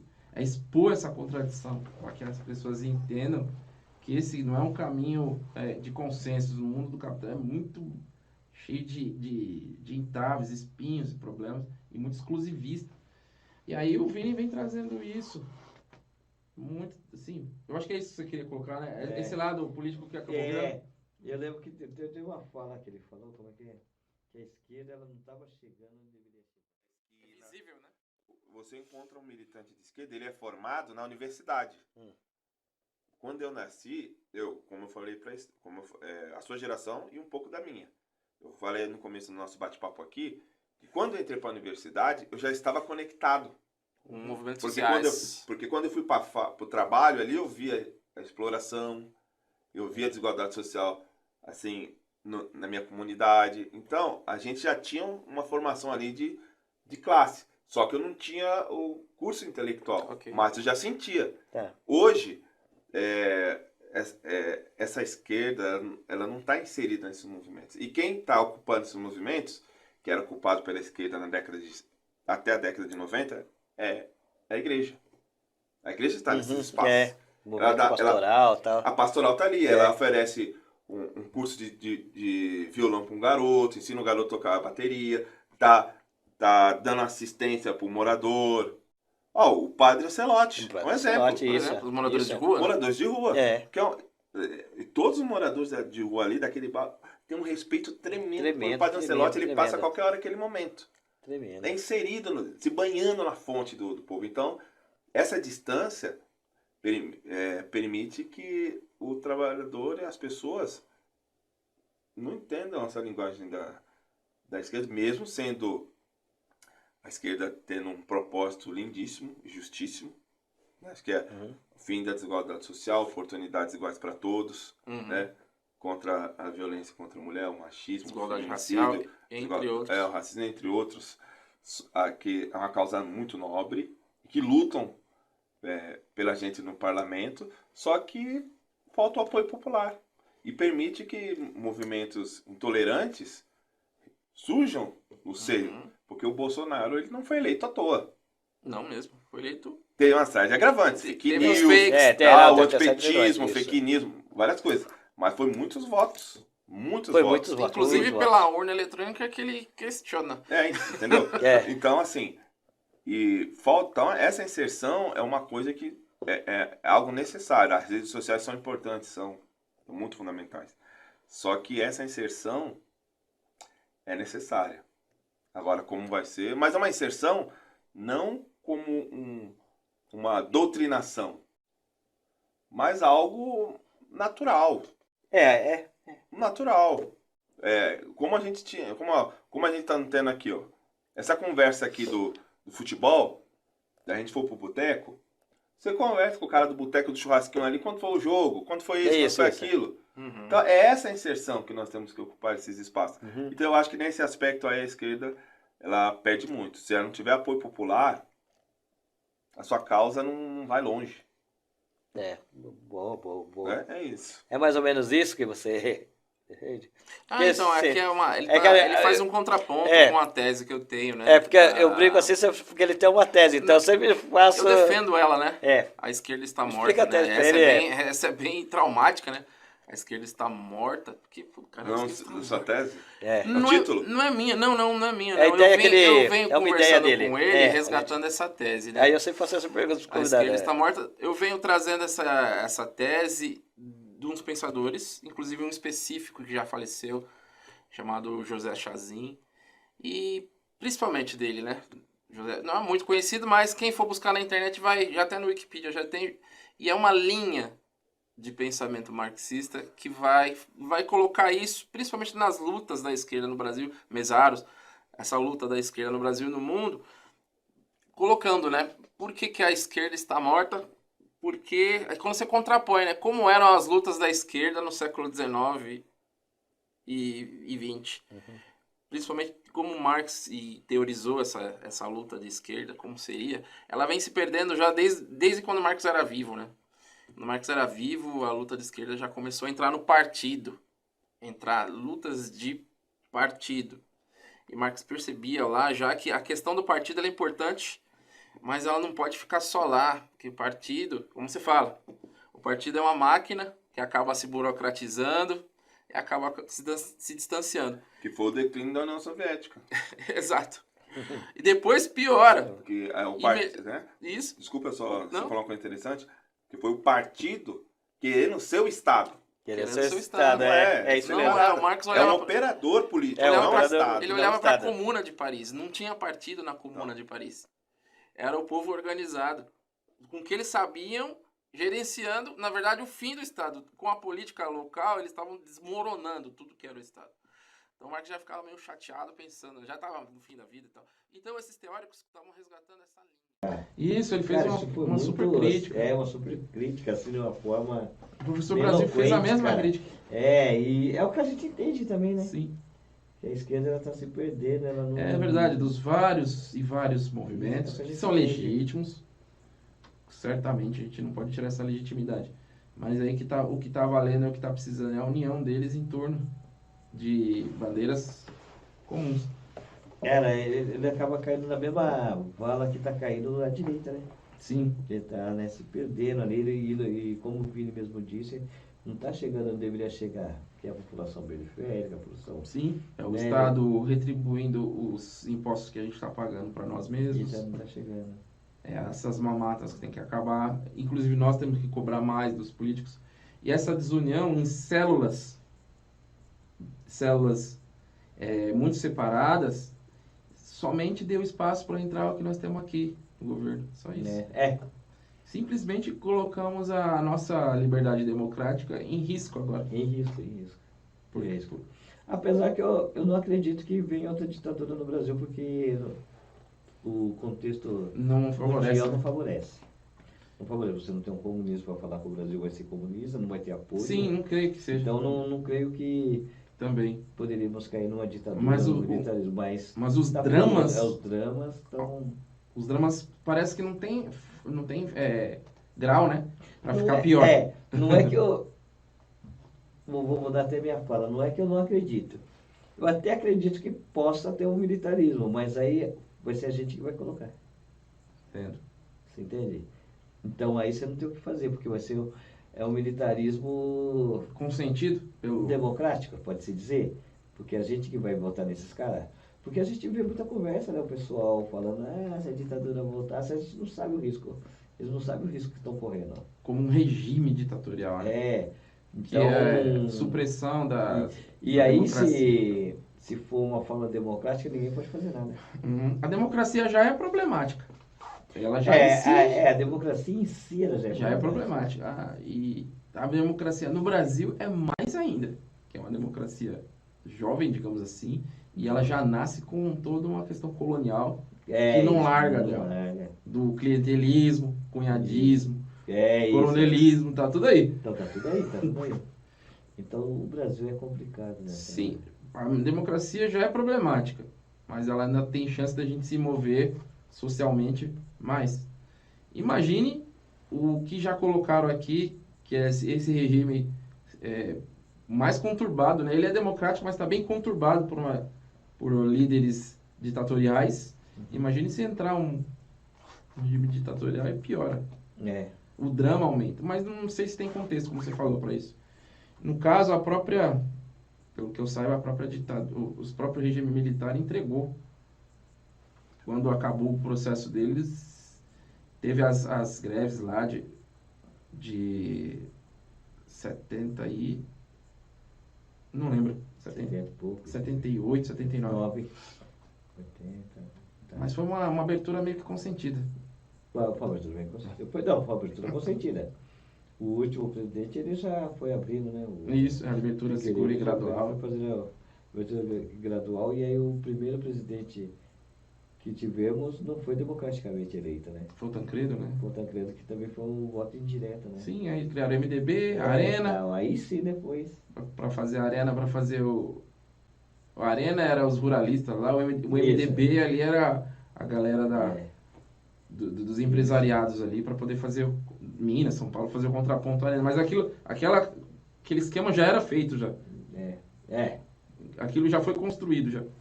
Não foi uma luta popular. Não foi uma luta popular, já estava construído. Os próprios militares foram abrindo. Eles armaram o esquema. Eles armaram abrir. A democracia vai ser assim, certo? A gente sai, vocês entram. E assim a gente tá rodando até agora. E assim a gente tá rodando. Não foi como na França. Não. Foi como na França, né? Por exemplo, a Revolução Francesa, o pessoal morrendo de fome saiu pra baixo. Cara, depois outra hora eu falo sobre a Revolução Francesa, que eu também não concordo muito com a Revolução Francesa. Revolução liberal também. Liberal de certa forma, né? Sim. Mas se a gente for ver quem fez... Também, né? Entendeu? Também foram os liberais. Mas a gente não vai entrar nesse assunto agora, não. Mas ela não é como a do Brasil, né? Não é como a do Brasil também. Não, totalmente diferente, cara. Aquilo lá foi um banho de sangue, burguesia, tal, que fez. Então, quer dizer que não é também assim, cara. A nossa nem isso, né? A burguesia aqui nem isso. Nem isso. Aqui é a elite do atraso, não é a elite do progresso. Cara, revolução, assim que você fala que talvez tenha sido poucos, tem poucas. Sim. Né? Tem poucas. Que seja popular, né? Seja popular, foi o povo mesmo que fez, você pode pegar poucas. E algumas não tá nem na história, igual você pega uma revolução, a independência do Haiti mesmo, ninguém nem fala. Nem fala, né? Cara, E do Paraguai? uma independência feita pelos escravos, cara. A única no mundo feita pelos escravos, que sofre consequência até hoje. Até hoje. Se a gente fala que o Haiti é pobre, presta atenção nisso. Empobreceram. Empobreceram. Então a gente vai. Uma hora a gente fala disso, legal. Então, E a última, chegando aí é a Rosângela, a né? Rosângela, que foi. A Rosângela foi o SUS, cara. Nossa, SUS, educação social, né? Isso. Saúde, tudo numa pessoa só, cara. Tudo numa pessoa só. Tudo numa pessoa só, cara. Foi assim, a gente perdeu fôlego com tanta coisa. Tanto E cara. a maneira como ela foi amarrando, construindo tudo. Na narrativa dela, é a narrativa realmente da construção verdadeira do que ela viveu, né? Uhum. Então, ela narrando tudo aquilo que... E refletindo com a gente. Tudo aquilo que ela viveu enquanto educadora de movimentos sociais. A gente tinha discussão, isso batia uma tarde inteira discutindo. Era no domingo que acontecia isso. Então a gente tinha isso. E aí a gente tinha a coisa da diversidade, a gente olhava no olho um do outro. Nossa, tinha uns momentos assim que era tenso o negócio. Era tenso. Era o confronto mesmo. Era o confronto das ideias, porque assim, dependendo do que a pessoa que era da Vila Madalena falava, Interessante. o cara daqui dizia, pera, não é bem assim, não é bem assim. Não é bem assim. Não é bem assim. Mas não é bem assim por quê? Então, isso tinha uma riqueza muito grande. O contrário também podia ser verdadeiro, né? Sempre, a gente também falando aqui, o cara fala, não, lá não é assim. Lá não é assim. É a realidade dele. É a realidade dele. E aí, eu me lembro que quando o Lula... Primeira eleição do Lula, lembra que logo veio a história do mensalão e veio uma manifestação que era para ser na Paulista, que era contrária, né, à situação, a corrupção, não sei o quê. E aí eu me lembro que eu fui para uma reunião, eu era a única mulher nessa reunião. Uhum. As meninas não conseguiram chegar, eu acho que choveu em São Paulo, sei lá o que aconteceu. E eu era participante de um grupo chamado MIRI, que chama Mística e Revolução. Era uma coisa que lidava com espiritualidade e ação revolucionária. E aí a gente foi. E aí tinha agora eu não consigo precisar para vocês o número de homens, mas pelo menos 5 ou 6 e eu só de mulher. E aí tinha um rapaz que fazia direito, estava estudando para prestar concurso para promotoria. E ele fazia parte do nosso grupo. Ele estudava também com a gente os textos. Uhum. Olha a pessoa que era da área do direito, operador do direito e tal. E aí esse cara morava ali na região de Pinheiros, tinha empregado em casa, aquele lance todo. E aí tá lá, a conversa era pra gente ver o que o processo de educação ele modifica na nossa vida, né? Como você vai amadurecendo isso. Sim. Na discussão era o seguinte, que a gente ia, enquanto movimento, participar da manifestação para discutir essa questão da corrupção, para falar do mensalão, porque para aquele grupo, a revolução estava ali na esquina, era só eu chegar e pegar ela na caixinha. Puxa. Literalmente era isso. E eu fiquei observando, e os homens lá falando, e eu observando, daqui a pouco eu levanto a minha mãozinha assim. Falei, eu tenho uma observação a fazer. Eu falei, eu não vou nessa manifestação, não. Isso está me cheirando, olha aí, olha a fala. Isso está me cheirando a golpe da direita. Uhum. Tá. Por que esse movimento todo? Por que manifestação agora? O governo nem começou, o cara nem disse a que veio direito. Já inventaram um problema, já criaram uma situação, já veio um deputado citar que recebeu dinheiro de não sei onde, que era o Jefferson na época, né? Cheirando a armação. Tá cheirando a armação e vão derrubar esse governo. Quer dizer, a gente correu tanto para eleger o cara, agora a gente vai derrubar o cara? Como assim? Você percebeu. Eu percebi. E aí eu falei isso, mas era um grupo pequeno, a gente não tinha tanta expressividade, mas a gente ia fazer número lá na manifestação, né? Claro. É lógico. Já foi uma divergente dentro do grupo. E mulher ainda, para causar o causar. E aí, qual foi a repercussão? A repercussão foi que o cara virou para mim e falou assim, não, eu acho que a gente tem que ir. Eu acho que a gente tem que ir. Eu falei, tá bom então. Então vamos fazer o seguinte, eu vou para a manifestação com vocês. Só que é o seguinte, a sua empregada vai também. E aí? Será que eu dispenso ela pra vir? Ou não? Aí ele virou pra mim e falou, mas é um prazer a minha empregada aí. Ele falou? Falou. Tá. Bateu a aposta, ele pagou. Tá bom. Aí eu falei, tá bom, só que para derrubar um governo a gente precisa de pelo menos 1 mês de gente na rua todos os dias. Você vai ficar 1 mês sem empregado para lavar suas cuecas? Fazer o seu café e arrumar lá a sua roupa? Porque se for assim, tô fechada com vocês. Porque de onde eu venho é de onde a sua empregada vem. A gente vai? Jogou um checkmate aí. Bom, não, né? Aí ele respirou. Bom, resultado. Alguém que presta serviço para ele, né? O movimento não foi na manifestação. Isso eu acho bacana. Quando você tá no movimento ali, que todo mundo tem uma ideia, mas você vê que aquilo lá tá falho de alguma forma. Porque aconteceu comigo, eu era do sindicato dos trabalhadores, do Correio, que eu trabalhei alguns anos no Correio, e eles estavam numa greve que eu vi aqui, que lá estava armado, não tinha como ter aquela que eles pediam na época. Eu lembro que o governo estava numa crise, não lembro o ano, o governo estava numa crise e a Petrobras era a categoria mais forte nos petroleiros e tal, eles conseguiram tanto de aumento, sei lá, 5%, posso chutar. E a gente queria 30%. Eu falei, isso é furado. E eu era do sindicato, eu falei pra minha galera lá do setor que eu trabalho, eu não vou fazer a greve, não vai, porque, é furado e tal. E é bacana, porque você mesmo falando ali, quando a galera, eles não vão com você, né? É esquisito. Porque você está querendo bem, você está abrindo os olhos. Sim. Não, tá errado, e nesse cara. grupo tinha alguns rapazes que eram da periferia. E só depois da minha fala é que eles se tocaram. Porque a pessoa só depois da minha fala é que eles se tocaram. Porque o que eu quis dizer? Caramba, se a classe trabalhadora não for para lá, quem está derrubando é a classe média. E quem é, né? E quem é a classe média? Então, assim, eu vou trabalhar para derrubar que era essa a intenção de quem estava planejando o negócio. Era essa a intenção de que era para ir para a rua, e aí a juventude, e aí você colocava a juventude na rua, mas sempre a juventude classe média que vai fazer isso. Aqui pode ter alguém que lave lá na casa dela alguma coisa, e aí derrubaria o governo. Ótimo, muito bem. Quem ia sofrer lá na ponta depois? Eu, que sou classe trabalhadora. Por isso que eu falei pra ele, tá bom, a sua empregada vai? Vai ser um prazer ela ir. Eu falei, tá bom, mas pra gente derrubar um governo, a gente precisa pelo menos de 30 dias. Exclusivo de movimento de sucesso. O foco dela é o social. Ela não trabalhou o currículo formal, como nós, né? Nós, de uma certa forma, estamos enquadrados. Estamos enquadrados num sistema. Num certo sistema, onde a gente tem que trabalhar ali nas brechas, às vezes. Ela não, ela teve que trabalhar naquilo, né, que ela queria mesmo, que ela trabalhar o social, e tá até hoje, né, em outra área. Cara, mas muito bacana a empresa dela. E quando ela vai costurando, né, todo esse histórico dela, ela e o companheiro dela. Isso, e a ligação com a política. A ligação com a política. O partido. Sim, né, os movimentos sociais, aquela luta. Sim. O pastoral da terra. Pastoral da terra, né? Isso. Da moradia. E ela começa ali, né, com a religião ali, entrando em movimentos sociais ali. Cara, é muito...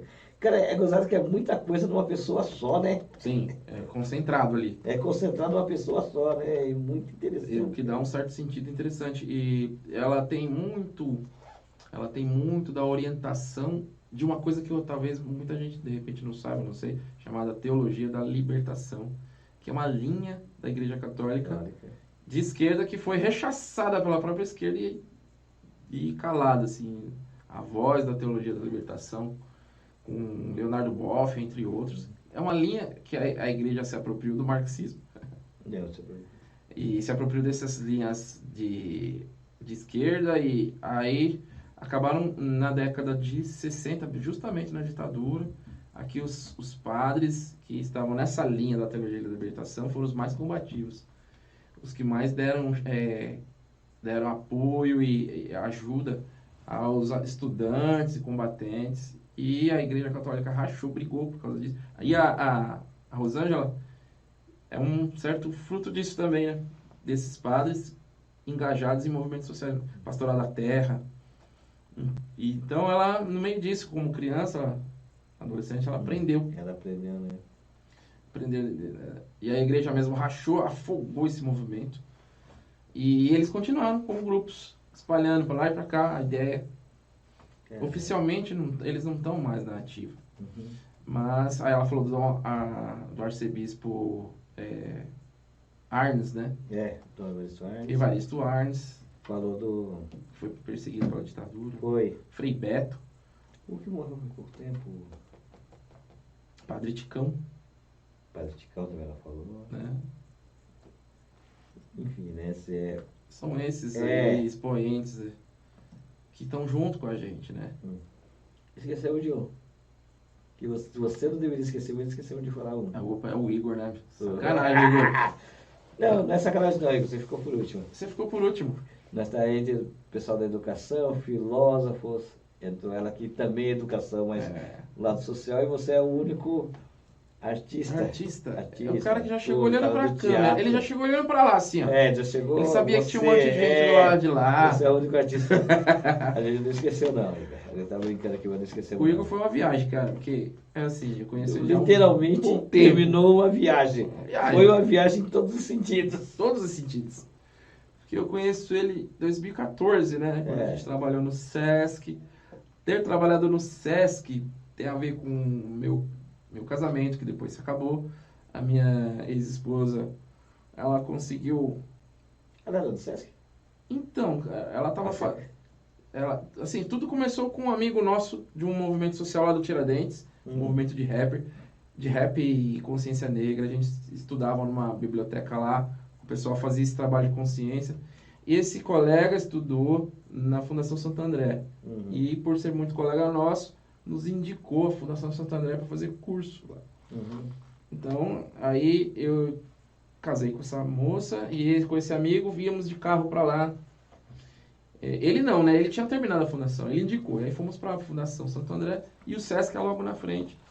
Então ela se inscreveu na Fundação Santo André, começou, eu não. Eu fiz um curso depois. E aí, de lá, ela fez vários amigos, inclusive uma amiga artista, Camila Brumati. E aí essa moça falou, ela é muito inteirada com as coisas, e ela mora lá em Santo André, muito inteirada das coisas de lá, falou que tinha uma abertura de uma vaga lá no Sesc. Sesc Circo. Aí a minha ex-esposa falou, tem uma abertura, você quer ir? Vamos. Aí eu fiz e passei. Bacana. Ela não, mas eu passei. E depois ela passou para outro projeto. Então, o Igor provavelmente deve ter visto isso, se inscreveu também nesse Sesc Circo 2014. A gente se encontrou lá no Sesc. Não é muito longe dali da fundação. E aí a gente trabalhou juntos. Figuraço, Igor. E aí ficou sempre na cabeça. Porque para mim, eu como um professor de... eu mudei a chave, né? Deixei de dar aula formal. Eu continuei dando aula, porém... eu abri esse espaço para trabalhar com... E aí nós trabalhamos com artistas. Eu trabalhei com ele, aprendi muito e ficou sempre na minha cabeça, né? O Igor e tal. E nunca perdemos contato. Aí surgiu, né? Vamos buscar o Igor. Só que aonde?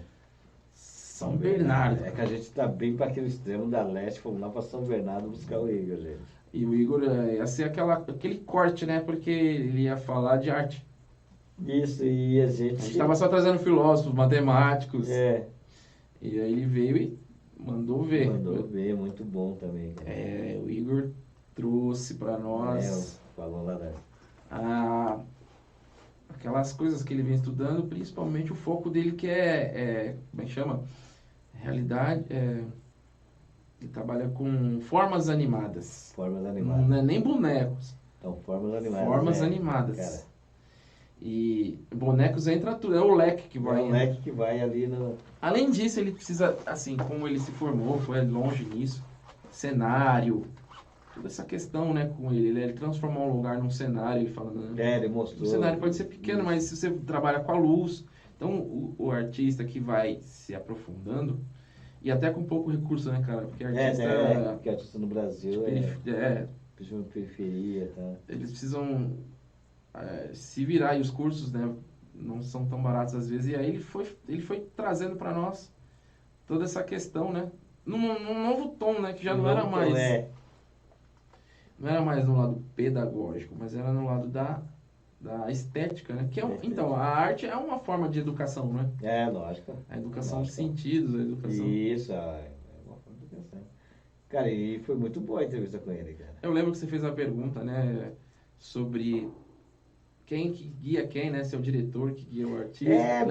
Lembra que eu falei? Porque eu sempre ficava nessa dúvida, porque a gente a gente vê prêmio de premiação de atores de Oscar, não sei o quê, e a gente vê que é o trabalho do ator, né? E aí no teatro a gente vê muito, não, tal, o cara me dirigiu assim, o cara me dirigiu assim, e eu tinha sempre essa dúvida, cara, mas o ator é tão importante no teatro como um bom diretor é, e aí ele explicou, né? Porque, né, a gente vê os caras falando no filme, não, eu interpretei dessa forma, tal, mas no teatro é diferente, tem essa peculiaridade, né, que eles falam muito do diretor ali que trabalhou aquilo com ele, aquilo lá. Aí eu sempre tinha essa dúvida, porque parecia que sempre o diretor era mais importante que o ator que está lá. E ele falou que... E ele falou, não, tal, depende, né? Isso, vou mostrar esse ponto de vista dele para vocês aqui. O teatro, como ele funciona, o que realmente é prêmio para o ator e quanto o diretor tem participação nisso, porque eu vejo assim, né, eu não sei se eu estou certo, Ligo falando. Eu vejo assim, por exemplo, você tem um filme, o cara tem um certo papel, dá para aquele ator, e aí ele vai desenvolver, ele vai desenvolver como ele quer, ele vai fazer aquele papel, não é? O cara fala, não, eu vou fazer esse cara aqui desse jeito, tal, o ator faz isso, e aí ele recebe um prêmio, tudo por isso. O teatro, como é que é? Porque o teatro você tem um diretor que fala como você vai se movimentar. Como é que mas é que tá, ele pode falar como funciona, ele assim? pode ter uma visão, mas ele vai direcionar assim. Ele vai ter o espetáculo, vai ver o espetáculo como um todo. Sei lá, desde a iluminação, a música que vai entrar, enfim, ator. Ele pode dizer assim, ó, nós vamos estudar, tem essas personagens que estão aqui, né? Eles vão fazer isso, isso e isso. Mas assim, o ator ele tem o seu próprio repertório. Ele vai entrar. Mas aqui nem filme. Cara, não é exatamente tipo. Então, isso claro que tem, dúvida. claro que tem como diretores. Que funciona no teatro. É claro que tem diretores super ditatoriais ali. Porque no teatro o diretor da linha, não é? Mas nem todas as pessoas do cinema também fazem assim, não, o cara ele tem um repertório, ele vai lá interpretar. Você vai ver de fora. Porque o ator é o que dá vida para aquele personagem. Sim, mas a mesma coisa no cinema, assim, o ator, ele vai entrar ali. Ele vai estar fazendo uma representação, interpretar aquilo ali. Tá. Os repertórios que ele tem, as técnicas que ele tem, né? Você vai dar, o cara que está de fora vendo, ele vai dar tipo quase como se fosse um andamento. Olha, a gente precisa disso aqui para ajeitar, sabe? Não tá rolando nessa cena, tá faltando alguma coisa aqui. Olha, não significa que eu vou moldar, a pessoa vai moldar totalmente quem tá ali. Porque, ó, eu que tô de fora, que não tô nesse meio, a impressão que passa para mim e pro grande público, eu acredito. Que tipo assim, você tá no cinema, que a gente vê, né? O ator, ele fala assim, o cara deu um papel, ó, você vai ser, sei lá, você vai ser um cara aqui. Né? Você vai interpretar o Bill Clinton. Chutei. Tá? E aí o ator ele dá o modo daquela interpretação. E aí a gente vê na entrevista do pessoal do teatro, não, o diretor foi muito bom, ele me enfocou como eu tenho que ser. Então a impressão que dá. Você entendeu? A impressão que dá da gente de fora, que no cinema, na televisão, o artista, ele que dá o tom do trabalho que ele vai fazer. E no teatro, quem dá esse tom do cara que o ator vai interpretar é o diretor. Porque para quem tá de fora e vendo as entrevistas, me parece isso. Por isso que eu te perguntei, como é que funciona isso no teatro? Se realmente é assim ou não é? Não, é que depende, sabe? Vai depender. Então vai ter caras que vão querer... Você entendeu, né? Vocês entenderam. Mas é que entenderam mais ou menos o que eu quis dizer? Sim. Vai ter caras que vai querer que você faça exatamente aquilo. Eu acho isso um pobre, na real. Porque você acaba tirando algo muito bonito de quem está interpretando, que é a espontaneidade dela, a riqueza que ela traz de cultura atrás sabe, dela, assim, tipo... Singularidade, né? A singularidade da pessoa, eu acabo com isso. A ideia não é essa.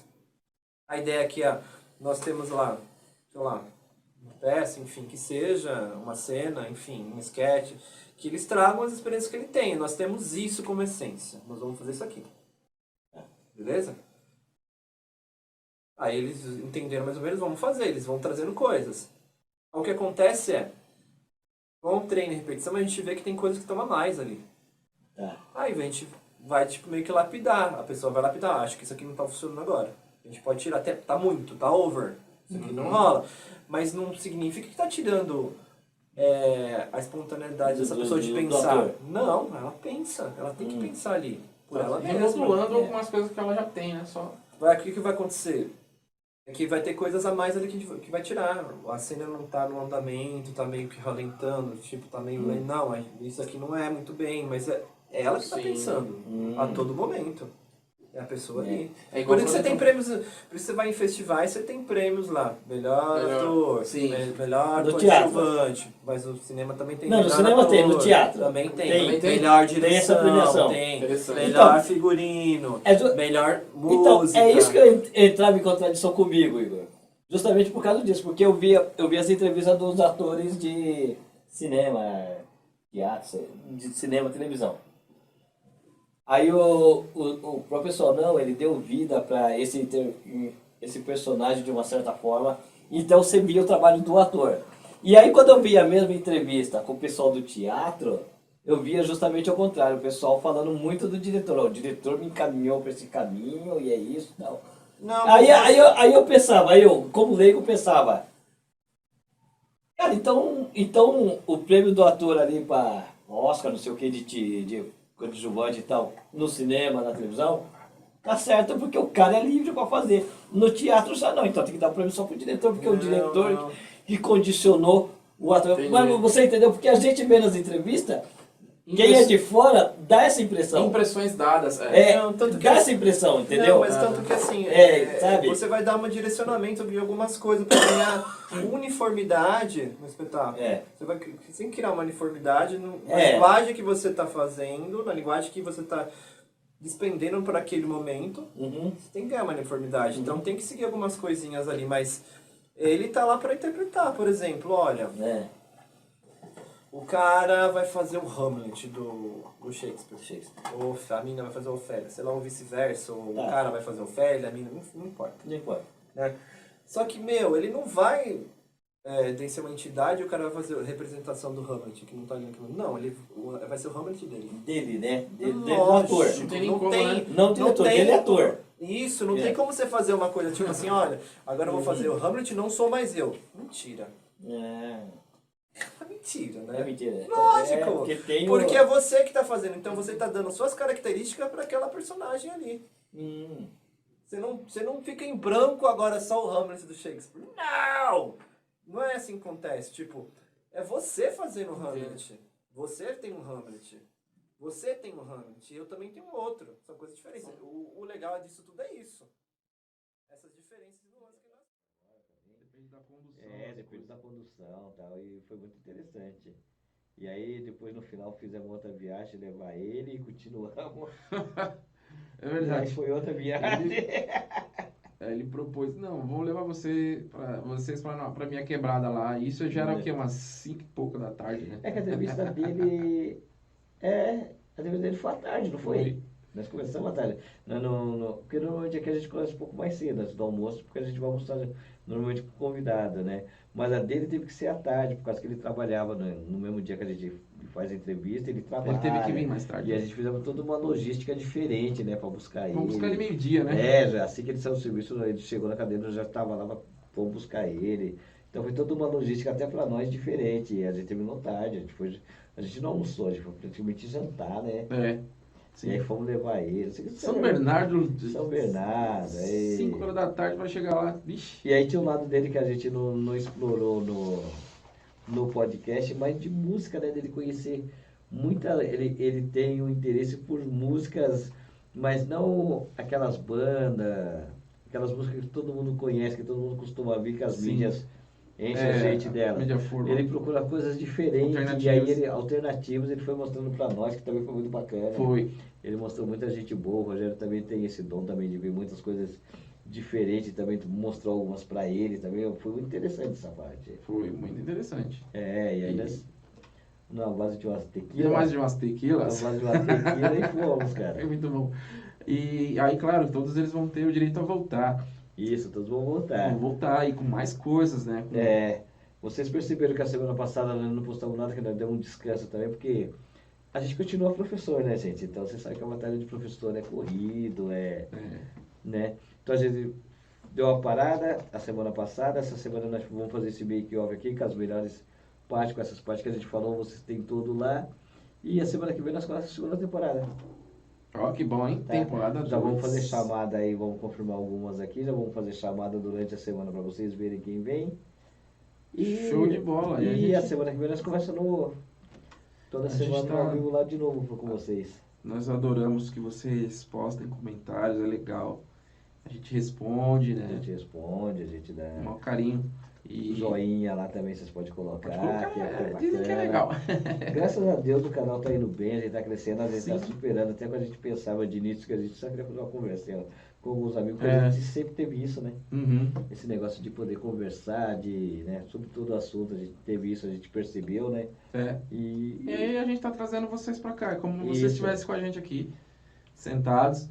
E assistindo, pena que vocês não podem falar na hora, mas uma hora ou outra a gente consegue armar uma tecnologia para interagir na hora, né? A gente vai tentar fazer a gente vai ver assim se a gente consegue fazer um dia uma live. Ao vivo, isso. Ali, ouvido, aí vocês vão mandando, a gente vai pôr alguém ali para ir fazendo as perguntas que vocês estão colocando lá, a gente vai fazer uma live, gente. Agora que a gente deu um upgrade, tudo, né? Você vê que vocês vão ver no make-off aí como o estúdio já tá melhor, a gente tá, né? A gente tá melhorando, gente. A gente tá melhorando e a gente conta com vocês para realmente a gente fazer um negócio bacana. Tem muita gente importante na periferia, muita gente, igual a gente já mostrou alguns, né? O Emerson, né? O pessoal tudo. A gente tem muito talento na periferia. Isso, eu acho que o foco nosso que a gente está dando é esse, né? Trazer essas pessoas que estão cheias de riquezas. Isso, interiores, né? E não é só dinheiro, né? Para trazer essa riqueza da pessoa e resgatar esse velho e bom hábito de conversar. Isso. E tem vários projetos, né? A gente agora vai vir uma galera aqui que tem alguns projetos sociais na periferia. Acho que a gente vai mostrar para vocês. Acho que os 3 primeiros vai ser uma coisa nesse sentido. E para vocês conhecerem que tem um trabalho vivo, tem pessoas que trabalham pela periferia, tem pessoas inteligentes que não são descobertas, ou que estão ali realmente só trabalhando e não atrás de câmeras, de nada, querendo. Mas estão trabalhando ali para ajudar pessoas como a nós. Nós somos da periferia. E tem pessoas que lutam por isso. E isso que é bacana e a gente quer mostrar isso. Sim. As pessoas que de fato fazem as coisas acontecer. Isso, que de fato faz as coisas acontecer. Não entra na mídia, nada, mas estão fazendo, gente. A gente quer mostrar isso para vocês, tá? É legal, isso aí, né? E muito importante essa questão. Vamos encerrando por aqui. Isso, pessoal. Todas essas partes vocês vão ver nos trechos que a gente vai colocar de todo um, acho que é tipo os melhores momentos do MBO. Isso. Até o momento. Para fechar essa temporada, né? Isso, a gente fecha essa temporada e vamos começar a partir da semana que vem novas entrevistas, novas pessoas, tá? Teve o Woman Power, que eu tava colocando lá, né? A força feminina, mas as meninas meio que deram WO, hein, mano? Mas a gente chamou. Isso. Elas, por causa de agenda, não puderam. A agenda às vezes não deu. Colabora com nós. Eu tava muito, muito, muito afim de que elas realmente estivessem aqui com a gente. E elas vão estar. Outra coisa que eu queria fazer é o convite, se vocês que estão assistindo tiver também pessoas que possam indicar para nós, para participar aqui do Ed Ho Podcast, fiquem à vontade. Isso, gente. Né? Porque essa aqui é a mesa aqui aberta pra gente debater, trocar ideias. Isso. Né? Tem muita gente perto de você que é da periferia e você vê que pessoas que têm projeto, que trabalham, que não precisa ser educadores, a gente é da educação, mas precisa ser educadores, qualquer projeto. Tá? Cara, fala com nós, manda. Né? Chama aí que a gente entrevista. Vocês devem conhecer a gente entrevista assim, a gente conversa, isso é uma conversa, gente. É para a pessoa expor o que ela tem de bom para a periferia. Né? É isso, tá? Então, joia, vamos lá? Vamos dar um grande abraço? Gente, um abraço, tchau, obrigado tchau. Obrigado, muito obrigado. Compreensão de vocês. Dê um like lá. Pode mandar mensagem que nós respondemos para vocês. Aí. É isso. Fomos. Tchau, tchau. Tchau, tchau.